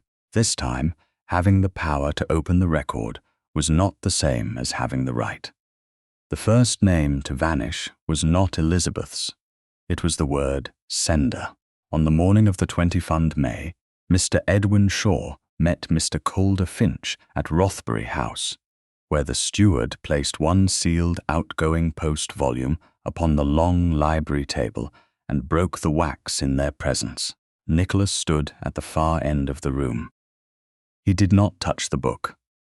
The society clerk waited beside a separate schedule on which every page examined would be recorded, and no one spoke until Mr. Finch produced the witnessed list of dates copied from Elizabeth's working notebook. The first entry concerned parish fuel allowances. The date was the 10th January 1865. The steward opened the Rothbury volume and found the corresponding line. A packet sent from Her Grace, the Duchess of Rothbury, to the offices of the Society for Model Dwellings and Parish Relief, marked for the attention of the recording secretary. Nicholas read the words from where he stood. Elizabeth's name appeared clearly. So did the subject and the date. Mr. Finch gave the folio reference to the society clerk. We'll compare that at your office, he said. The original volume remains here. Of course, the second date concerned school attendance. Again, Elizabeth was named as sender, the third concerned cottage ventilation. Her name appeared there as well. Beside two of the entries, Nicholas saw his own initials, N.K., forwarded. The marks were small, no more than proof that a duke had once carried papers from breakfast to the business of the day. Yet they seemed to darken beneath his gaze. He remembered the school memorandum. Elizabeth had placed it beside his coffee at Kingscote Park. He had read the opening page, praised her argument about shame, and asked whether she might shorten the final paragraph before he sent it onward. He had never asked how it would be recorded. He had only added his initials and treated the act as assistance. Mr. Finch looked up. "Your Grace, do you recognize the hand? Mine. Do you remember forwarding the packets? 2 of them now. The third may return to me when I see the subject in full. Did you write any part of the reports? No. Did you believe Her Grace had?" Nicholas answered without softening it. "I knew she had written the school memorandum. I knew she had prepared the fuel report after visiting estate cottages. I did not ask whether the society would preserve her name." The steward turned another page, but Nicholas raised one hand. Only the 3 entries requested today. He would not widen the search merely because he possessed the household books. The investigation belonged to evidence, not appetite. That afternoon, the same witnesses met at the society office. The receipt register remained beneath the society clerk's hand. He opened it to the first folio. The date matched. The subject matched. The source did not. Where the Rothbury book named Her Grace, the Duchess of Rothbury, the society register recorded only ladies' committee correspondence. The second folio did the same. So did the third. "Who supplied these classifications?" Mr. Finch asked. The clerk adjusted his spectacles. "Mr. Talbot gave the wording. I copied it into the register. Did the wrappers bear Her Grace's name? I can't swear to every wrapper after 2 years. Could a packet sent by Her Grace have been entered under Ladies' Committee correspondence?" "Yes."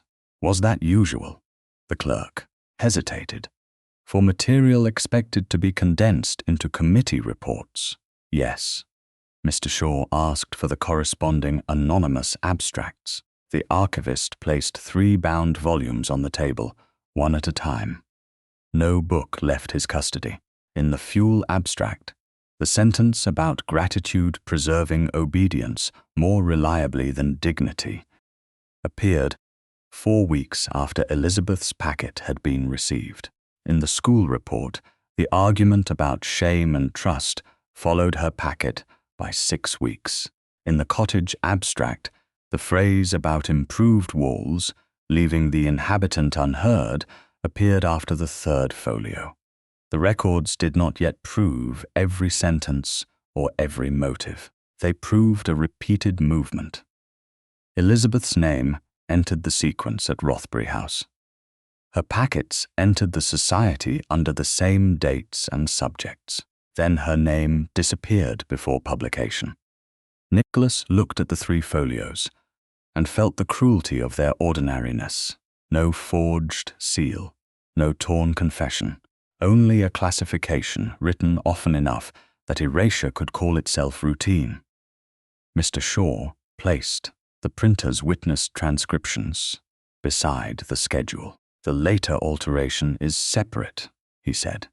The corrected author's proof reached the printer on the 13th of May. Mr. Talbot ordered the contributor paragraph removed, and Lady Henrietta's acknowledgment added that same day. Mr. Finch nodded, and these folios suggest the disputed speech may not be the first instance. Nicholas saw again the initials beside the school packet. "No," he said. It was only the first time Elizabeth refused to let the record close over her. By the afternoon of the 23rd of May, certified handwritten extracts had been prepared from the 3 household entries the matching receipt folios, and the relevant abstract publication dates. The original books remained with their custodians. Nicholas carried only the certified copies and the examination schedule when he travelled to Reading. At Wilmot Dower House, Elizabeth received him in the same drawing room as before. The connecting door stood open. Her mother sat beyond it with correspondence in her lap.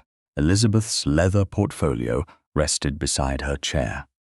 The marked final press-proof remained inside. Her working notebook lay on the table near the walnut travelling inkstand, the dented brass corner catching a thin line of afternoon light. Nicholas placed the certified extracts before her, but did not push them across the table.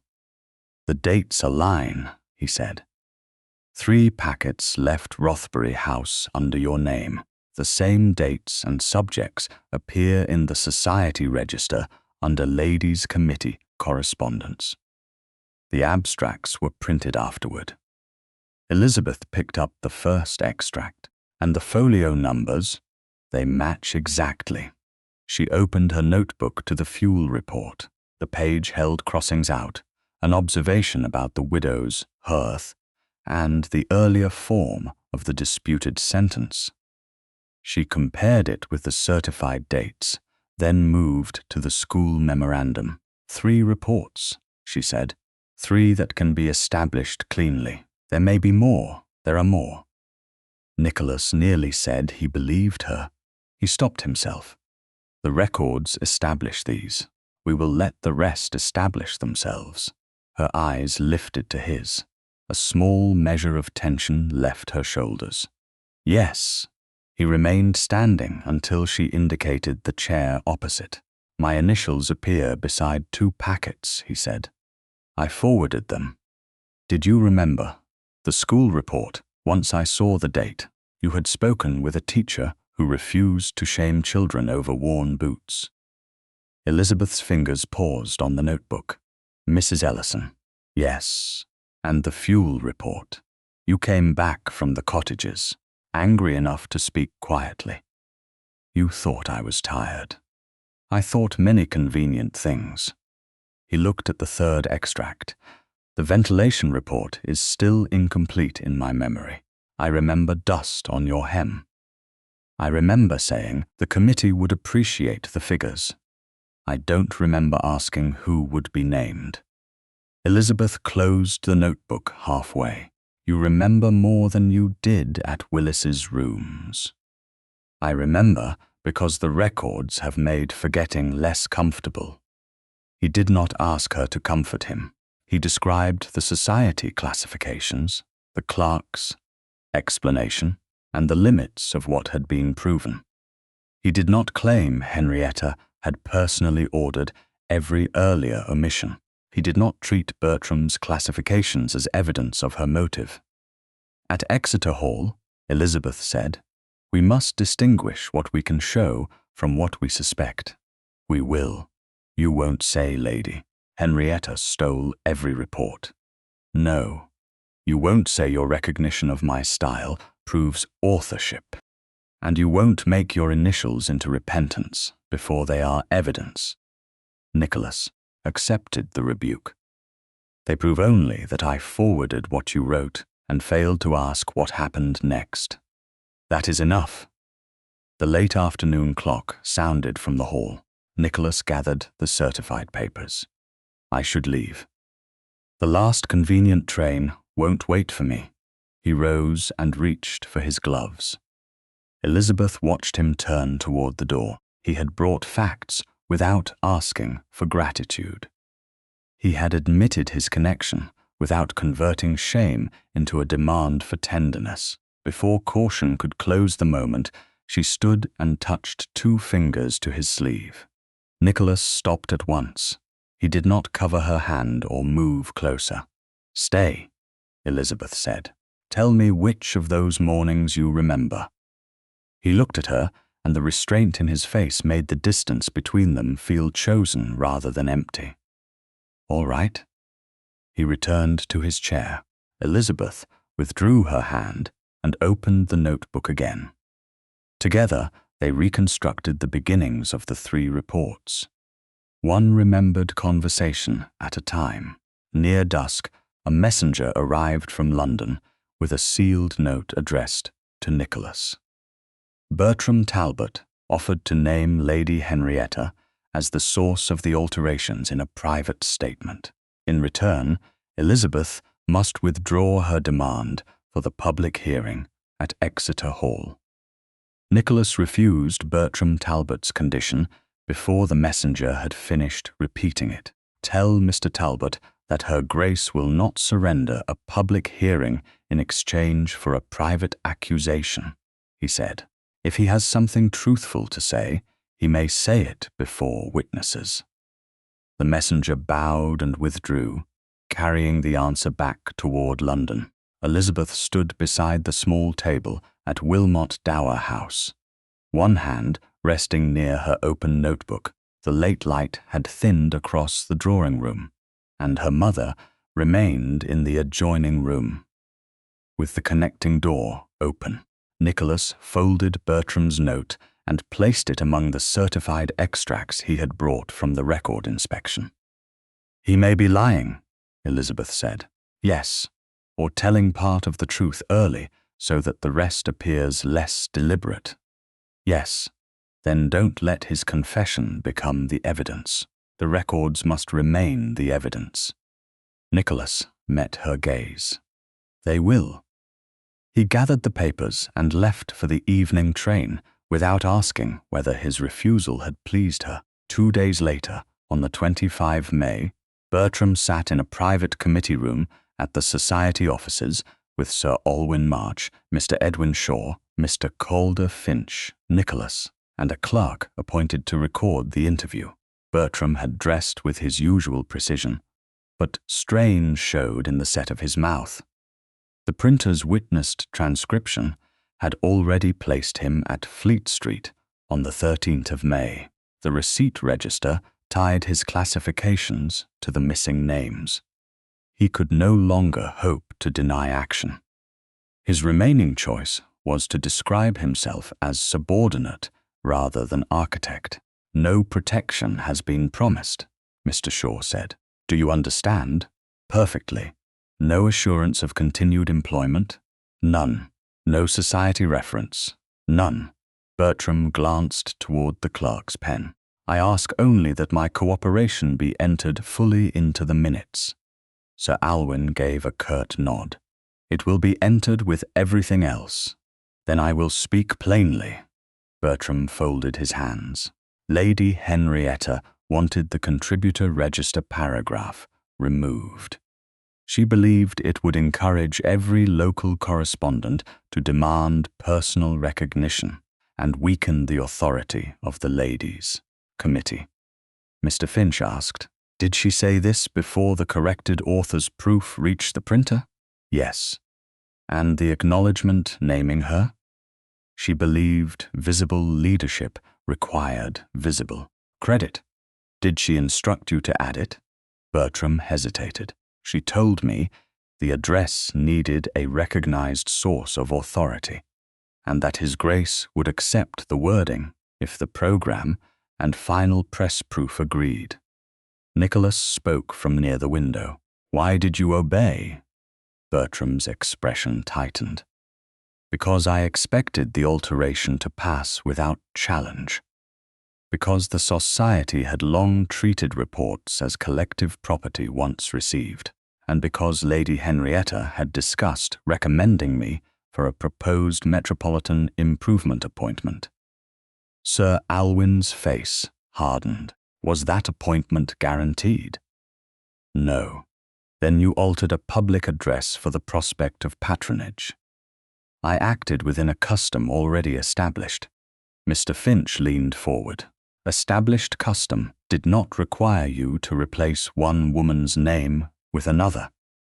Bertram looked at the clerk again. "I knew the printer's daybook would prove my instruction. I came here because I will not be made the sole author of a practice the committee encouraged." There it was, not remorse, strategy. He meant to survive by distributing blame upward. The interview ended with no promise granted. Lady Henrietta arrived an hour later with her brother's solicitor and declined the chair Bertram had used. She remained standing, gloved hands loosely joined. "Mr. Talbot is attempting to preserve himself," she said. "He has converted ordinary committee discussion into conspiracy." Sir Alwyn asked, "Did you want the contributor paragraph removed?" "Yes. Why?" "Because the society cannot operate if every observation becomes a private claim. Reports arrive from parish wives, schoolmistresses, widows, clergymen's daughters, estate households, and local visitors. Someone must shape that material into policy." "Did you write the disputed address?" "No." "Did you know the Duchess had?" A pause followed. "I knew she had done more than edit it." Nicholas watched the control in her face. "And yet you accepted public thanks." Henrietta turned toward him. "I accepted recognition for leadership. Recognition attached to words you did not write. Words are not the only form of labor. No, but they were the labor being praised." The first sign of anger touched her eyes. "You speak as though I simply desired applause. I am the unmarried daughter of a dead earl. I have no husband's seat, no household of my own, and no estate through which influence naturally passes. The Ladies' Committee is the one authority I built, rather than inherited through a man." Her voice remained measured, but the truth beneath it sharpened every word. "I spent years persuading gentlemen to read reports they would otherwise ignore. I chose which causes reached ministers. I shaped access.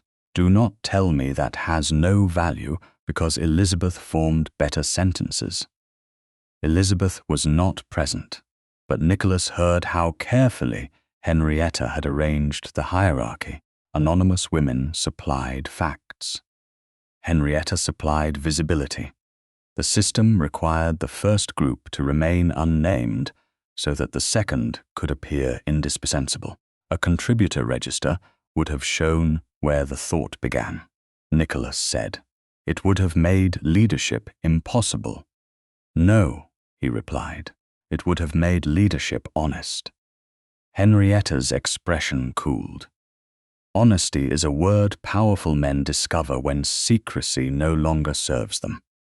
The accusation landed because it was partly true. Nicholas did not evade it.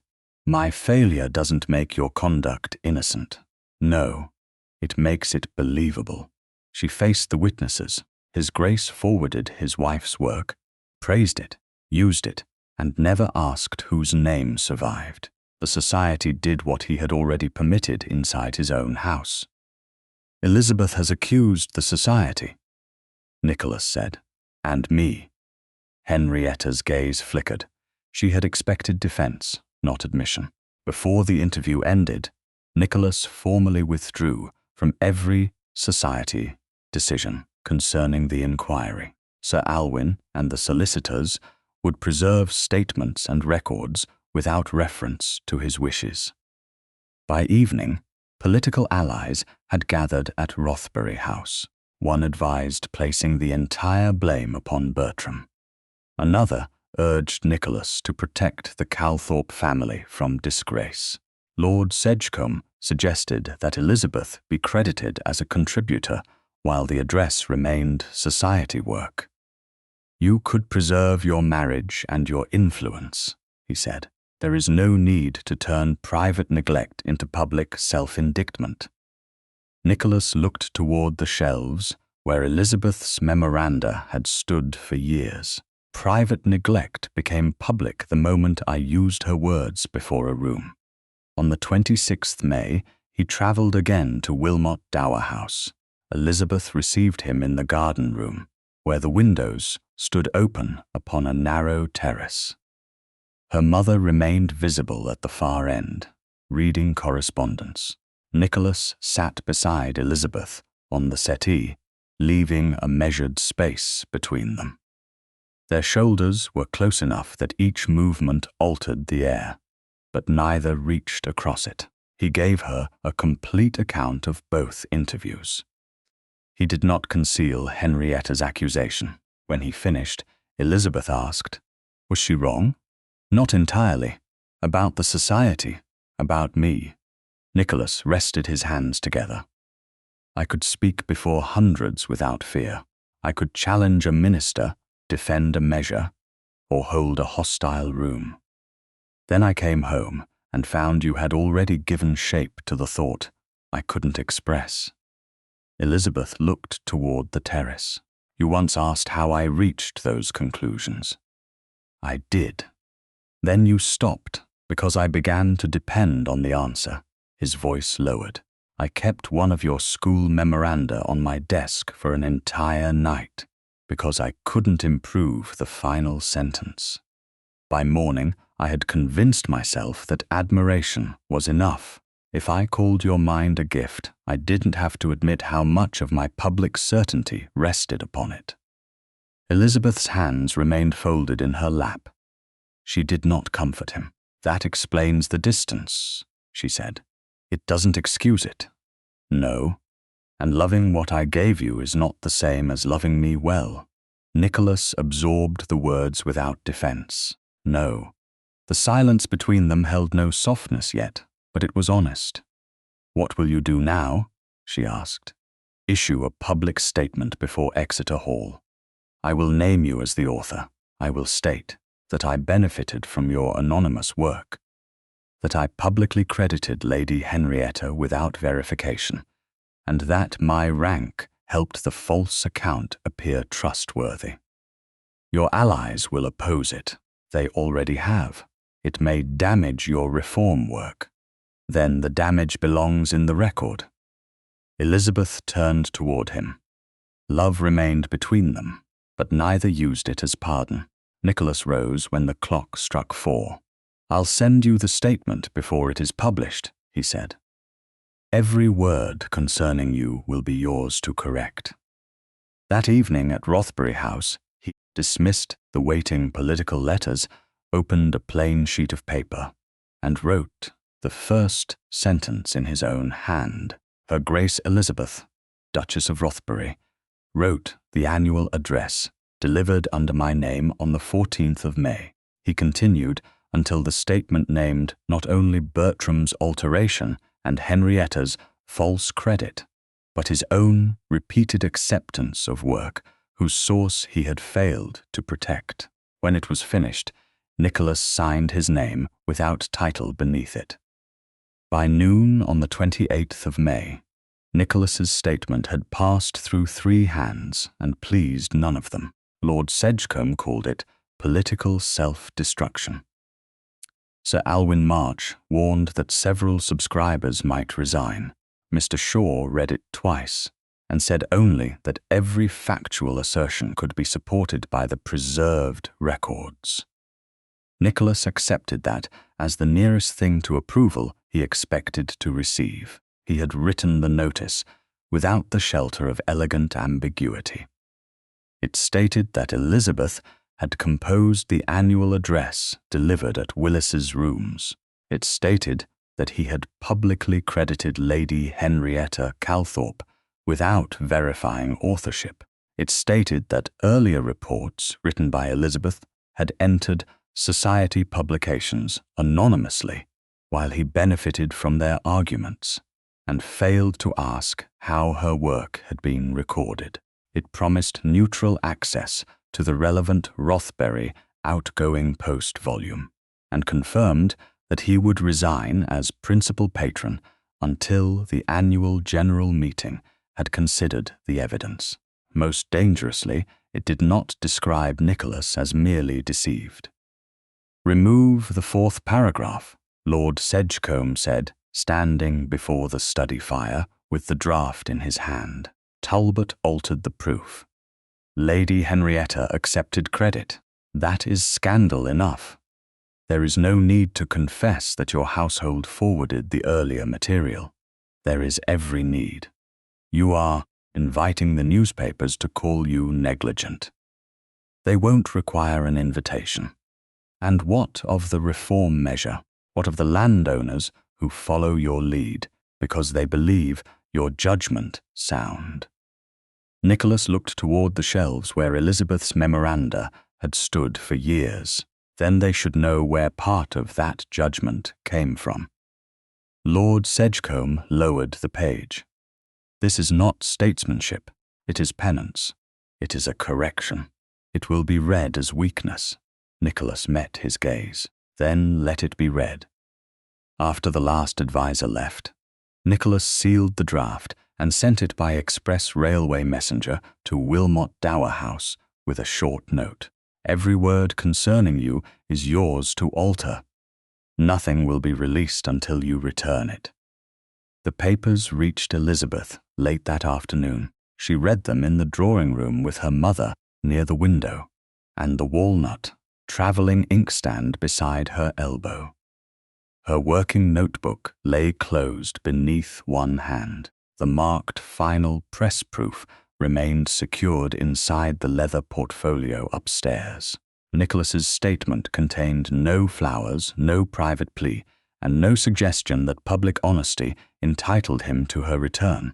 Most of it was exact. One phrase was not. In the second paragraph he had written, "My Duchess prepared the address from its first sentence to its last." Elizabeth drew a line through the words, "My Duchess." Above them she wrote, "Her Grace Elizabeth, Duchess of Rothbury." Her mother watched the pen move. "Is that your only correction? The only necessary one? You object to being called his Duchess.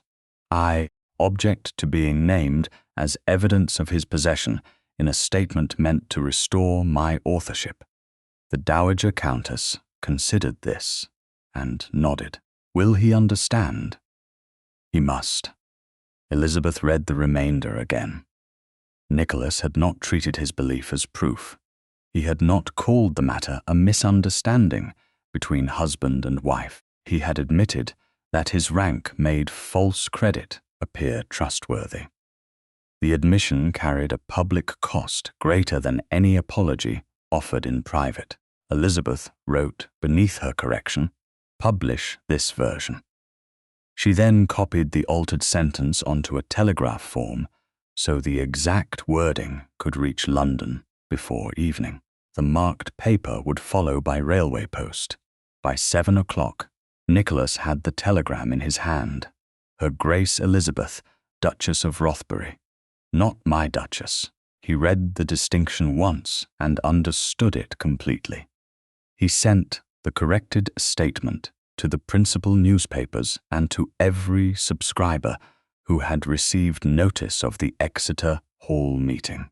Before midnight, one political ally withdrew from a public appearance scheduled for the following week. Another advised Nicholas not to place his resignation in writing until the vote. Nicholas signed it at once. The notice appeared the next morning. One paper described the statement as an honourable surrender to fact. Another called it the reckless self-indictment of a husband desperate to recover an offended wife.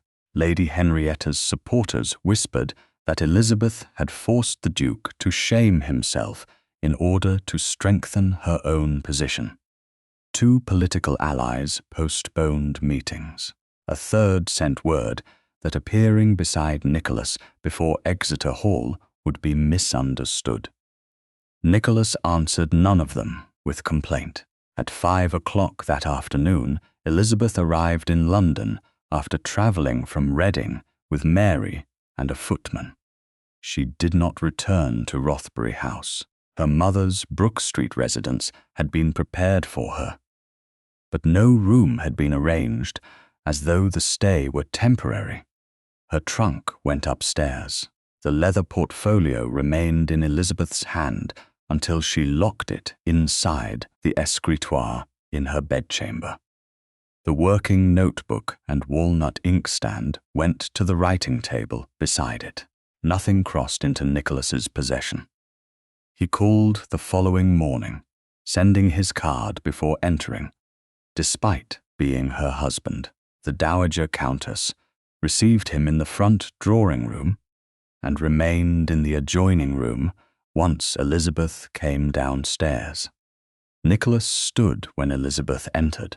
For the first time since she had left Rothbury House, they faced one another in London without a committee table, hostile crowd, or train waiting to carry one of them away. "I received the published notice," Elizabeth said.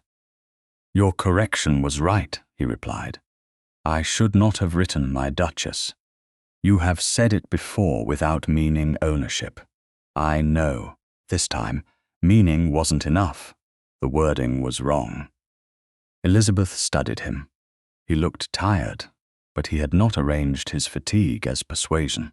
"Lord Sedgecombe withdrew from next week's meeting," Nicholas continued.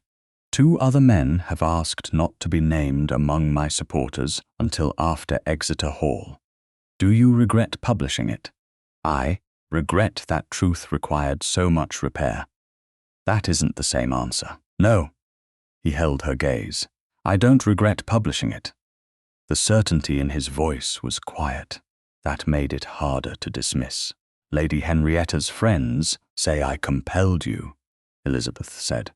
"Then they will hear me testify that you refused to return until the public record was corrected. They may say you are protecting me. I won't use our marriage as evidence. I'll use the records." He paused. "And I don't expect you to come home after Exeter Hall." Elizabeth had prepared herself for persuasion, however restrained. The absence of it opened a space she had not anticipated. "What do you expect?" "To tell the truth. To accept what follows. To call here only when you permit it. And if the society restores my name, that settles the public record. It does not settle us." Her throat tightened. He had finally separated justice from reconciliation without needing to be instructed. "No," she said. "It does not." Nicholas did not move closer.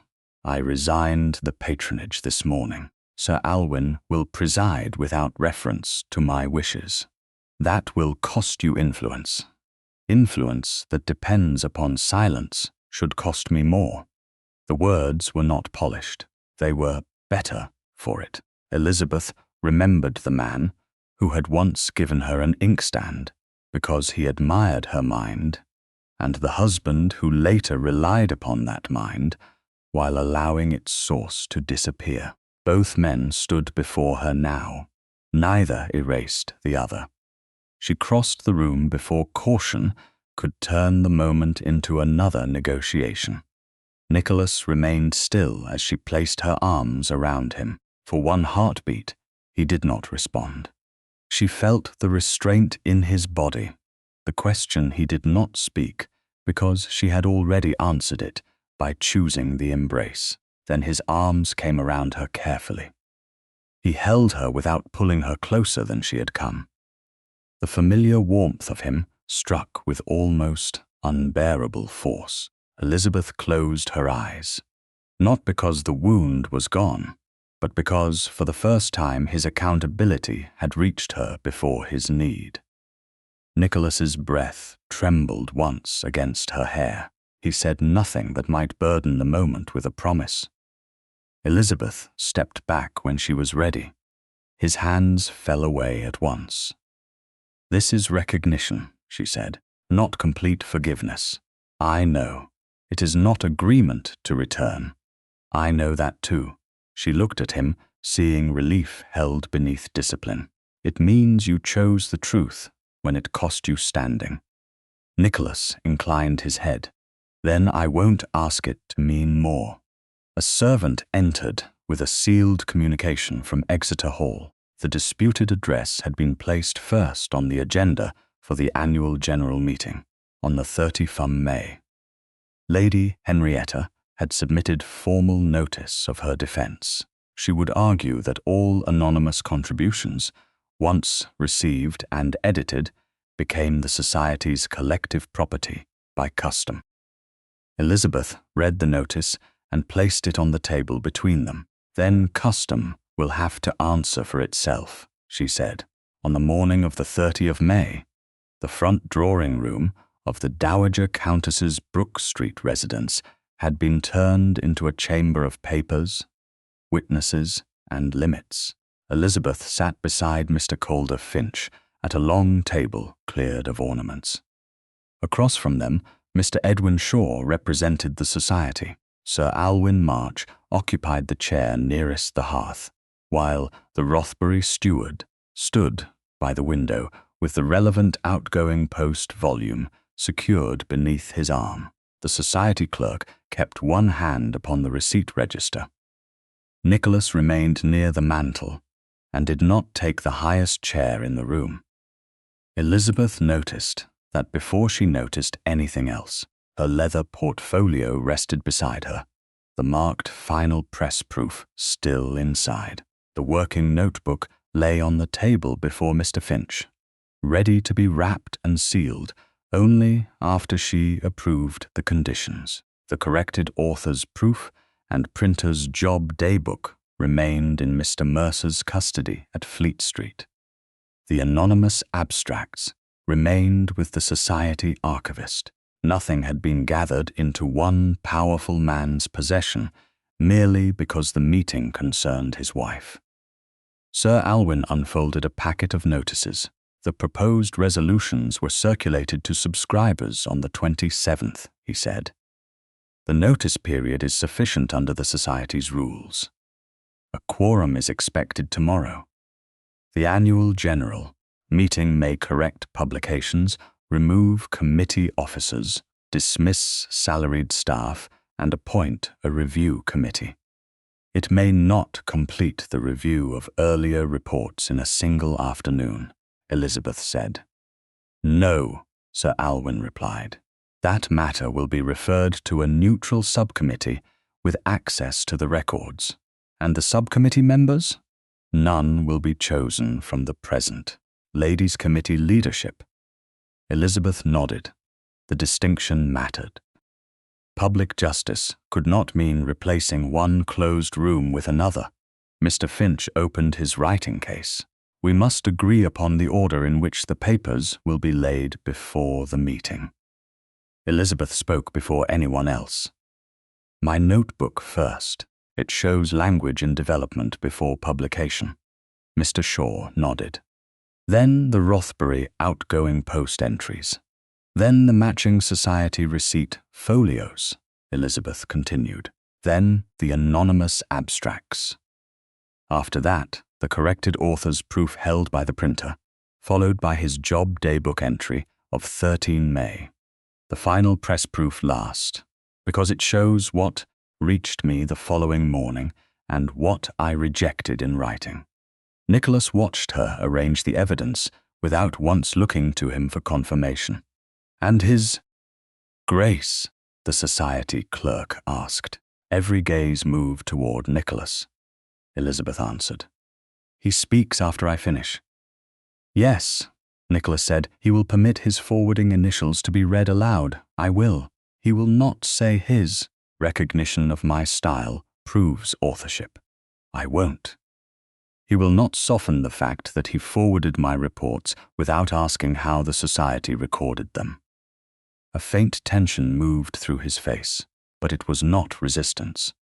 I won't soften it. Mr. Finch wrote each condition. There is one further matter. Elizabeth turned toward Nicholas. Whatever Exeter Hall decides, the decision does not determine where I live, when I return, or what I owe my husband privately. Nicholas held her gaze. Agreed. Public restoration is not marital restoration. I understand. Do you? Yes. His voice lowered. If the society restores your name tomorrow, that will correct the public record. It will not grant me your trust. Mr. Finch entered the condition beneath the order of papers. Nicholas crossed the room only when invited to sign. He read every line before writing his name. No title followed it. Elizabeth watched the pen move.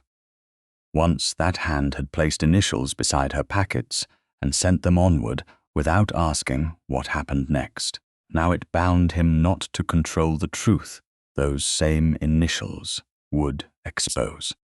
Before the witnesses could disperse, a servant entered with Lady Henrietta Calthorpe's card. She requested 10 minutes with Elizabeth in the presence of both solicitors. The Dowager Countess looked toward her daughter. "You needn't receive her." "I know," Elizabeth said. "I will." Henrietta entered in dark green silk, composed enough to suggest that the coming hearing concerned an unfortunate disagreement among equals. She declined the offered chair and remained standing. "There is still a way to prevent unnecessary damage," she said. Elizabeth kept one hand resting near the portfolio. "To whom?" "To the society, to His Grace, to your marriage, even to you." "What do you propose?" "Shared credit. The address may be described as prepared by you from material developed under my committee direction. I will withdraw any claim to sole conception. Mr. Talbot's alterations may be condemned as excessive." Nicholas said nothing. Henrietta glanced toward him, perhaps expecting interruption. None came. Elizabeth asked, "And the earlier reports, they must remain collective work. Then your offer restores my name to one speech while preserving the system that removed it from years of work. It preserves cooperation. It preserves hierarchy." Henrietta's expression cooled. "You cannot expect every parish visitor and schoolmistress to be treated as an author. I expect the society to record who supplied the thought it uses. That would make committee direction impossible. No, it would make direction honest." Henrietta looked toward Nicholas. "You understand what she is asking you to sacrifice?" Nicholas answered only then. "It is not mine to preserve with her silence." The room became still. Henrietta seemed to hear not merely refusal, but the end of an influence she had mistaken for permanence. She faced Elizabeth again. "If you proceed, the newspapers will not treat this as reform. They will call it a wife's revenge. Then the records must be clearer than the newspapers. And if they are not, I will bear that consequence under my own name." Henrietta gathered her gloves more tightly. "Then I withdraw the offer." "You never offered restoration," Elizabeth said, "only a more elegant erasure." After Henrietta left, Mr. Finch wrapped Elizabeth's notebook in paper, tied it with tape, and sealed it in her presence. He signed a receipt and placed the sealed parcel inside his case. The final press proof remained with Elizabeth. The receipt register returned beneath the society clerk's hand, the post volume left under the Rothbury steward's custody. Every movement was entered into the schedule. No object changed hands without acknowledgement. The next morning, the 31 May, Exeter Hall rose above the Strand in pale stone and public consequence. Carriages crowded the street. Subscribers, patrons, and correspondents filled the pavement beneath a grey London sky. Elizabeth arrived with her mother and Mr. Finch. Nicholas came separately and waited beneath the portico rather than approaching her carriage. He held no papers. He had surrendered even the appearance of directing the case. When Elizabeth reached him, the noise of the crowd seemed to withdraw without truly lessening. "Everything is where it should be," he said. "Mr. Mercer has the corrected author's proof and job day book. The clerk has the receipt register. The steward has the post volume. The archivist has the abstracts. Mr. Finch has your sealed notebook." Elizabeth touched the portfolio beneath her arm. "And I have the final press proof." A correspondent called her name from the steps. Another asked whether she intended to accuse her husband publicly. Nicholas did not answer for her. He looked only at Elizabeth. "May I hold your hand?" he asked. The question was soft enough that the crowd could not hear it. Elizabeth looked toward the open doors beyond him. Once they crossed that threshold, every word and gesture would become material for judgment. She could proceed without Nicholas. He needed to know that. If you alter your testimony to protect yourself, I will continue without you. I know. If the society restores my name, that does not settle our marriage. I know that too. You will not speak before me. I won't. Elizabeth held his gaze. Then why should I trust you?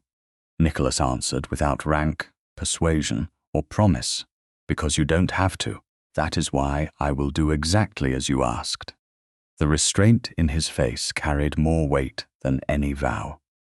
Elizabeth extended her hand. Nicholas took it carefully. They did not begin walking at once. They stood beneath the portico with their joined hands held between them rather than displayed to the crowd. His thumb did not move across her glove. He asked nothing more of the contact than she had given. Elizabeth maintained the hold. The warmth of his hand reached her through the kid leather, steady but not possessive. When the hall bell sounded, the doors opened. She loosened her fingers. Nicholas released her immediately. Inside, the clerk's voice carried across the packed chamber. Her Grace Elizabeth, Duchess of Rothbury, author of the disputed annual address. Elizabeth stepped forward with the marked final press proof beneath her arm, while Nicholas remained behind her and waited for his turn. Elizabeth crossed the length of Exeter Hall beneath the gaze of subscribers, patrons, printers, correspondents, and men who had repeated her arguments for years without knowing the name of the woman who had formed them. The marked final press proof rested beneath her hand as she reached the lectern. Its fold remained sharp. Her words, not mine, not authorized, still cut across the margin in dark ink. Behind her, Mr. Finch held the sealed working notebook. The Rothbury steward stood beside the outgoing post volume.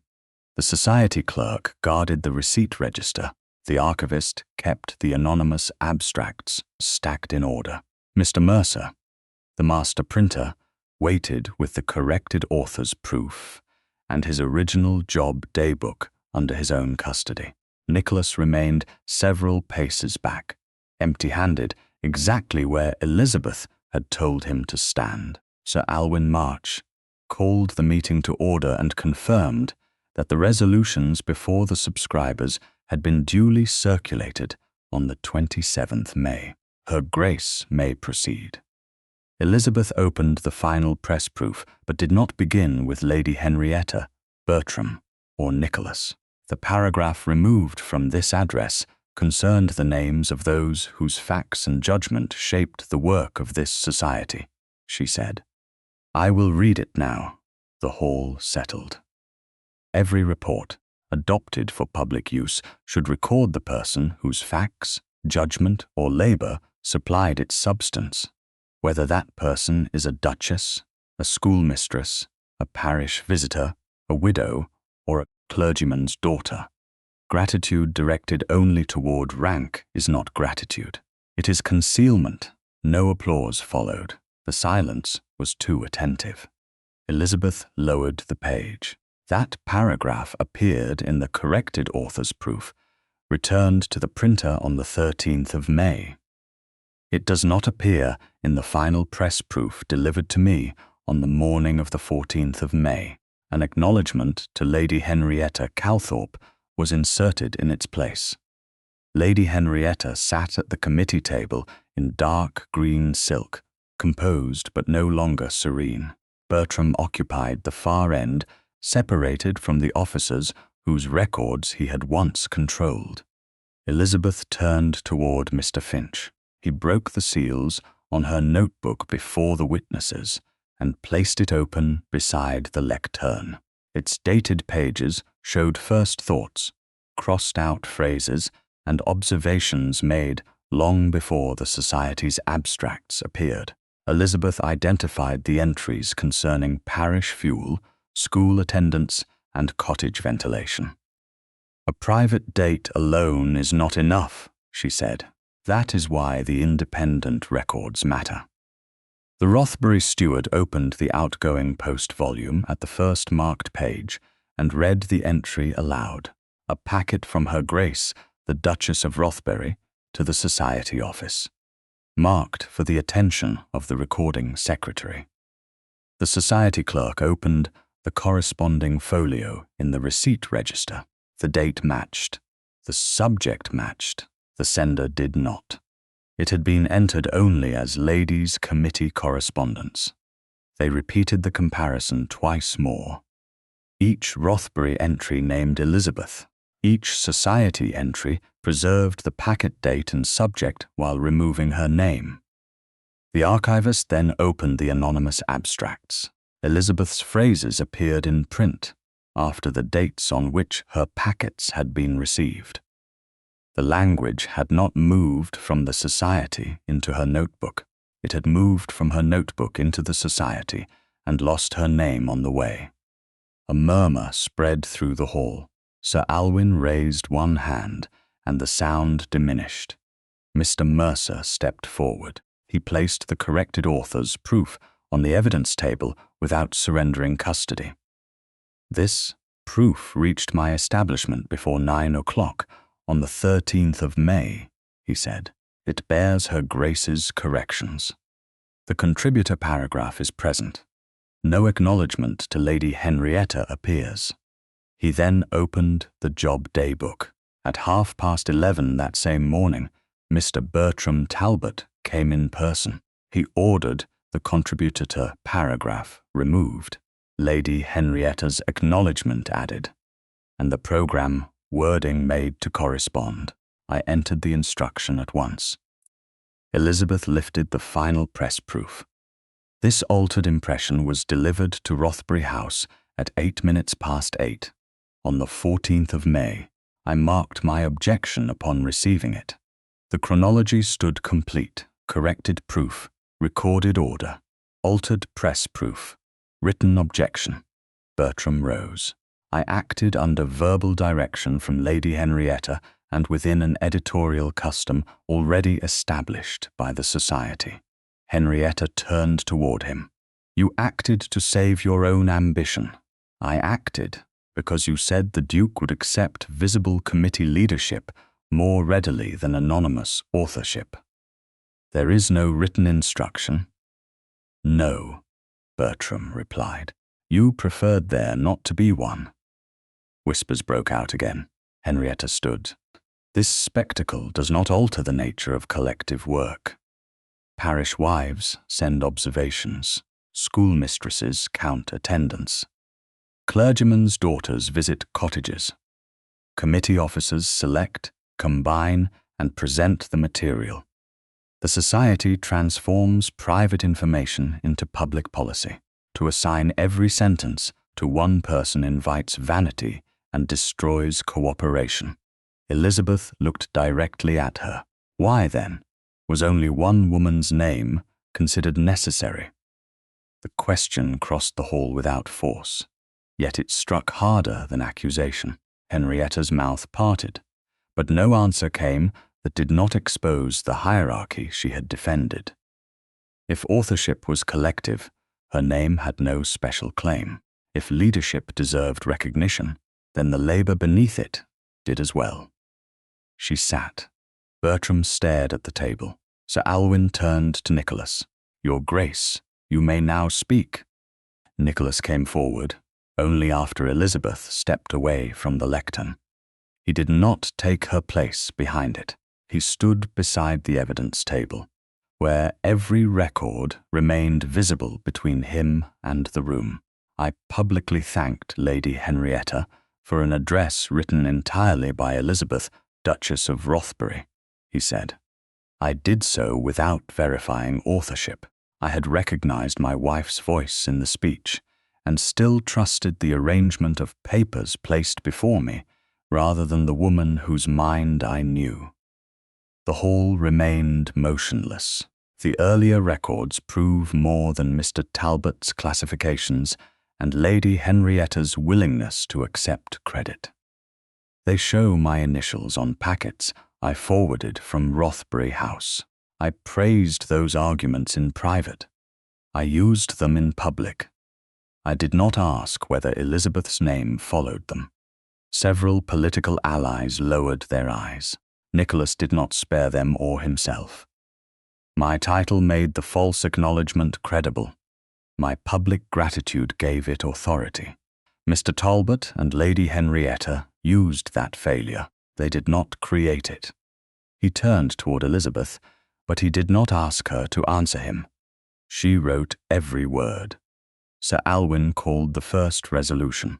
Her Grace Elizabeth, Duchess of Rothbury, was to be recorded as sole author of the annual address delivered on the 14th of May. The hands rose across the hall, not every hand, but enough to make the decision unmistakable. The clerk entered her name into the minutes. Elizabeth's fingers tightened once around the edge of the lectern. For the first time since the altered proof arrived, her breath left her without discipline. The second resolution ordered a corrected pamphlet and public notice. The third established a contributor register for all future reports. The fourth removed Lady Henrietta from the Ladies' Committee. The fifth dismissed Bertram Talbot without society reference. The sixth appointed a neutral subcommittee to review earlier anonymous publications. Each decision entered the minutes before the next was called. No one offered Elizabeth justice as a favor. The records had placed her name where it belonged. When the meeting ended, Nicholas did not approach her before the crowd. He did not use the vote to reclaim a wife beside the lectern. He waited until her mother and Mr. Finch had accompanied her into a private anteroom, where the door remained partly open to the adjoining corridor. He entered only after permission was given. For a moment, neither spoke. The departing crowd sounded beyond the walls, muffled by heavy wood. Elizabeth placed the final press proof on a small table. Nicholas stood several feet away. "I don't know what I am permitted to say now," he admitted. "Say only what is true." His breath moved slowly through him. "I love you, Elizabeth. I have loved you selfishly and silently, and neither is an excuse. I loved what your mind gave me, but I failed to honor the woman who gave it. I won't ask love to erase that." Elizabeth looked at the man who had once carried her thought into public rooms and left her unnamed inside their marriage. She also saw the man who had opened his own records, surrendered control, and admitted his failure before those whose respect mattered to him. She crossed the space between them and lifted one hand to his face. Nicholas did not lean into the touch until her palm rested fully against his cheek. "I love you too," she said. The words altered his expression more deeply than the vote had. "But I will never again make disappearance the price of loving you. You won't. And I am not returning to Rothbury House today. No, we must begin again, though the vows already bind us, at whatever pace you choose." His voice was unsteady now, stripped of every public defense. "May I kiss you?" Elizabeth held his gaze. 4 years of marriage did not answer for her. Public vindication did not answer for her. The hand against his face did not answer for her. She wanted the choice spoken and heard. "Yes," she said, and stepped closer. Nicholas touched her only after she closed the distance. His hand rested lightly at her waist, careful enough that she could move away. Their kiss began gently, then deepened with the restrained grief of all they had nearly lost. It held no conquest and no demand, only recognition, apology, love, and the possibility of beginning again without erasure. Elizabeth withdrew when she was ready. Though her hand remained against his cheek, Nicholas did not follow the movement. "When may I call upon you?" he asked. Not when will you come home. Not how soon can this be forgotten. Elizabeth let her fingertips fall from his face. Tomorrow afternoon. Relief passed through him, quiet and unguarded. I'll be there. Outside the anteroom, the society clerk received the final press proof only after Elizabeth signed the transfer receipt. Mr. Finch returned the notebook to her. Mr. Mercer reclaimed the corrected author's proof and job day book. The society clerk took the receipt register. The Rothbury steward carried away the outgoing post volume, every object left by a clear hand. Elizabeth walked out beside her mother, with Nicholas several steps behind, not because he had lost the right to stand near her, but because he had finally learned that closeness must be chosen each time. In September, 4 months after Exeter Hall, a sealed packet arrived at Rothbury House, addressed not to His Grace, nor to the ducal household, but to her Grace Elizabeth, Duchess of Rothbury, in a hand Nicholas did not recognize. The footman brought it first to the study where Nicholas was reviewing estate accounts. He looked at the seal, read Elizabeth's name, and did not break it. Once, he might have assumed that anything entering his house belonged naturally within his knowledge. Now he carried the packet himself to the south-facing room. Elizabeth had chosen when she began spending part of each week at Rothbury House again. Her writing table stood near the window. The walnut travelling inkstand rested at its upper corner, the dent in the brass still visible. Elizabeth sat beside it with her working notebook open and a letter half written beneath her hand. Nicholas stopped at the threshold. "A packet came for you." She looked up. His fingers rested beneath it, not across the seal. "Would you like me to leave it here?" The question was ordinary. That was why it mattered. Elizabeth studied him for a moment, then closed her notebook. "Bring it in." Nicholas crossed the room and placed the packet on the edge of the desk. He did not ask who had sent it. He did not glance at the address again.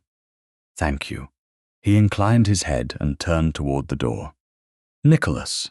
He stopped. Elizabeth broke the seal and unfolded the enclosed letter. It came from Mrs. Ellison, the school mistress whose experience had shaped the report on attendance and shame. The Society's new contributor register had recorded her name beside the revised abstract. She had received a printed notice acknowledging her observations and thanking her for the argument the committee had once published without attribution. Her letter contained no polished gratitude. It said only that the girls in her school had read the notice aloud and asked why the truth had taken 2 years to arrive. Elizabeth read the sentence twice. Nicholas remained where she had called him to stand. "Would you like to hear it?" she asked. "Only if you wish to read it." She read the letter aloud. When she finished, Nicholas did not praise the society or claim satisfaction in its reform. "She should never have had to wait," he said. "No." Elizabeth folded the page carefully, but now the girls know her name. Nicholas looked toward the notebook beneath her hand. "And yours?" "Yes." The word did not tremble. By then, the corrected pamphlet had been issued beneath Elizabeth's name. Lady Henrietta Calthorpe had withdrawn from the remaining committees that once gave her public authority. Bertram Talbot had lost his post, the anticipated metropolitan appointment, and every society reference upon which respectable advancement depended. Nicholas had not resumed the principal patronage. When subscribers pressed him to return, he said the society must prove it could reform without placing a duke at the center of its virtue. Elizabeth still kept rooms in Brook Street and spent some weeks at Kingscote Park with her mother. She returned to Rothbury House gradually, not as a wife restored to her proper place, but as a woman choosing what place would now mean. Her correspondence remained unopened. Her study remained her own. Nicholas entered only when invited. They walked together when she asked. They dined apart when she needed silence. No announcement marked their reconciliation. It lived in habits small enough to escape newspapers and important enough to change a marriage. Elizabeth placed Mrs. Ellison's letter inside her notebook. "I'm drafting the Birmingham address," she said. The invitation arrived yesterday. Nicholas's expression brightened, then steadied before enthusiasm could become assumption. "Will you go?" "Yes." "Would you like me there?" She considered him across the desk. "As my husband, as whatever you permit me to be in that room." Elizabeth let the question rest between them long enough to make the answer fully hers. "Yes," she said. "I would like you there, on the 28th of November, beneath the vast iron roof of Paddington Station." Elizabeth boarded the Birmingham train with her own name printed on the invitation inside her travelling case. The words still had the power to startle her. Her Grace Elizabeth, Duchess of Rothbury, author of the address to be delivered at Birmingham Town Hall. No committee stood between her and the sentence. No acknowledgement redirected the thought. No anonymous heading absorbed it. Nicholas walked beside her without taking the leather portfolio from her arm. He carried his own valise and a folded newspaper. Mary followed with Elizabeth's maid's case, while a footman supervised the larger luggage. A porter reached for Elizabeth's writing slope. "I'll keep that with me," she said. "Very good, Your Grace." The guard opened the door to a private first-class compartment. Elizabeth entered first. Nicholas followed, only after she had settled by the window. Mary and the footman took places in the adjoining compartment, near enough for propriety and far enough to leave husband and wife alone. Steam drifted along the platform. Inside, the carriage smelled of leather, wool, and coal smoke. Elizabeth opened the writing slope across her lap. The walnut travelling inkstand rested in its fitted place. Beneath the dented brass corner lay 2 railway tickets, one bearing her name and one Nicholas's. He had purchased them together, but only after she had answered his question. "The address isn't finished," Elizabeth said. Nicholas unfolded his newspaper. "Then I won't interrupt you. Not even before Oxford. Not before you invite me." The train gave a hard metallic pull and began to move. Paddington's roof slid above them in dark ribs, then yielded to brick, smoke, warehouses, and the widening edge of London. Elizabeth uncapped the inkstand and dipped her pen. For several minutes, only the wheels spoke. She wrote 3 lines, crossed out one, and began again. Nicholas kept the newspaper open without pretending to read. Elizabeth felt his attention and looked up. "You're watching me." "I am. That may count as interruption." "Then I'll look out the window." She smiled despite herself. "You may watch." He lowered the paper. "Thank you." Elizabeth wrote another paragraph. The opening concerned the new contributor register, and the danger of believing recognition weakened collective service. A just institution, she wrote, did not become smaller by naming those who built it. It became honest enough to deserve their labor. She set down the pen. "Would you like to hear the beginning?" Nicholas did not answer too quickly. "When you're ready." "I'm ready now." She read the paragraph aloud. He listened with the same concentration he had once given only after her words had entered his speeches. Now he knew the difference between listening and taking. When she finished, silence remained for several breaths. "The final sentence is the strongest," he said. "The second sentence may be carrying too much." "I thought so." "Would you like my opinion on where to divide it?" Elizabeth turned the page slightly toward him. Yes. Nicholas leaned forward, but did not touch the paper. He suggested a pause after the word recognition.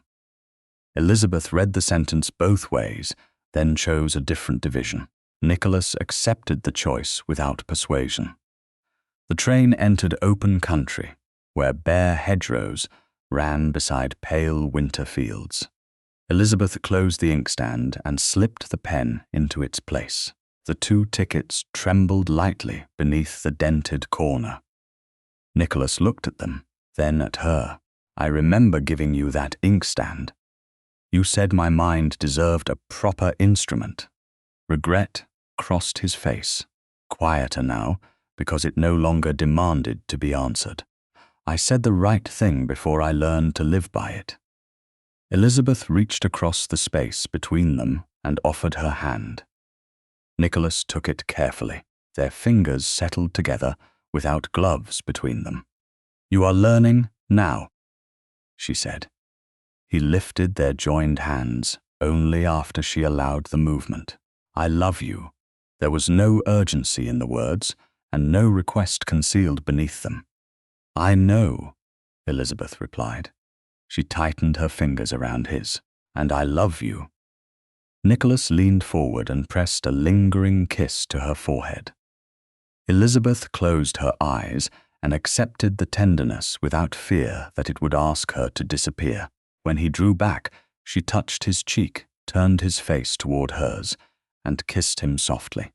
The kiss belonged to no audience, no restored reputation, and no public victory. It was simply chosen. Nicholas smiled against the small distance between them. May I hear the rest when it is written?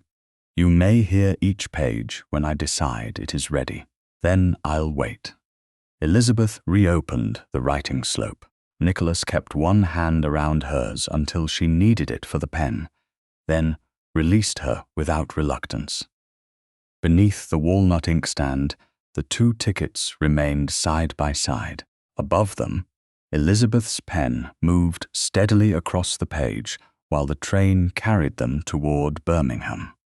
And Nicholas listened to the quiet in which her next words became entirely her own.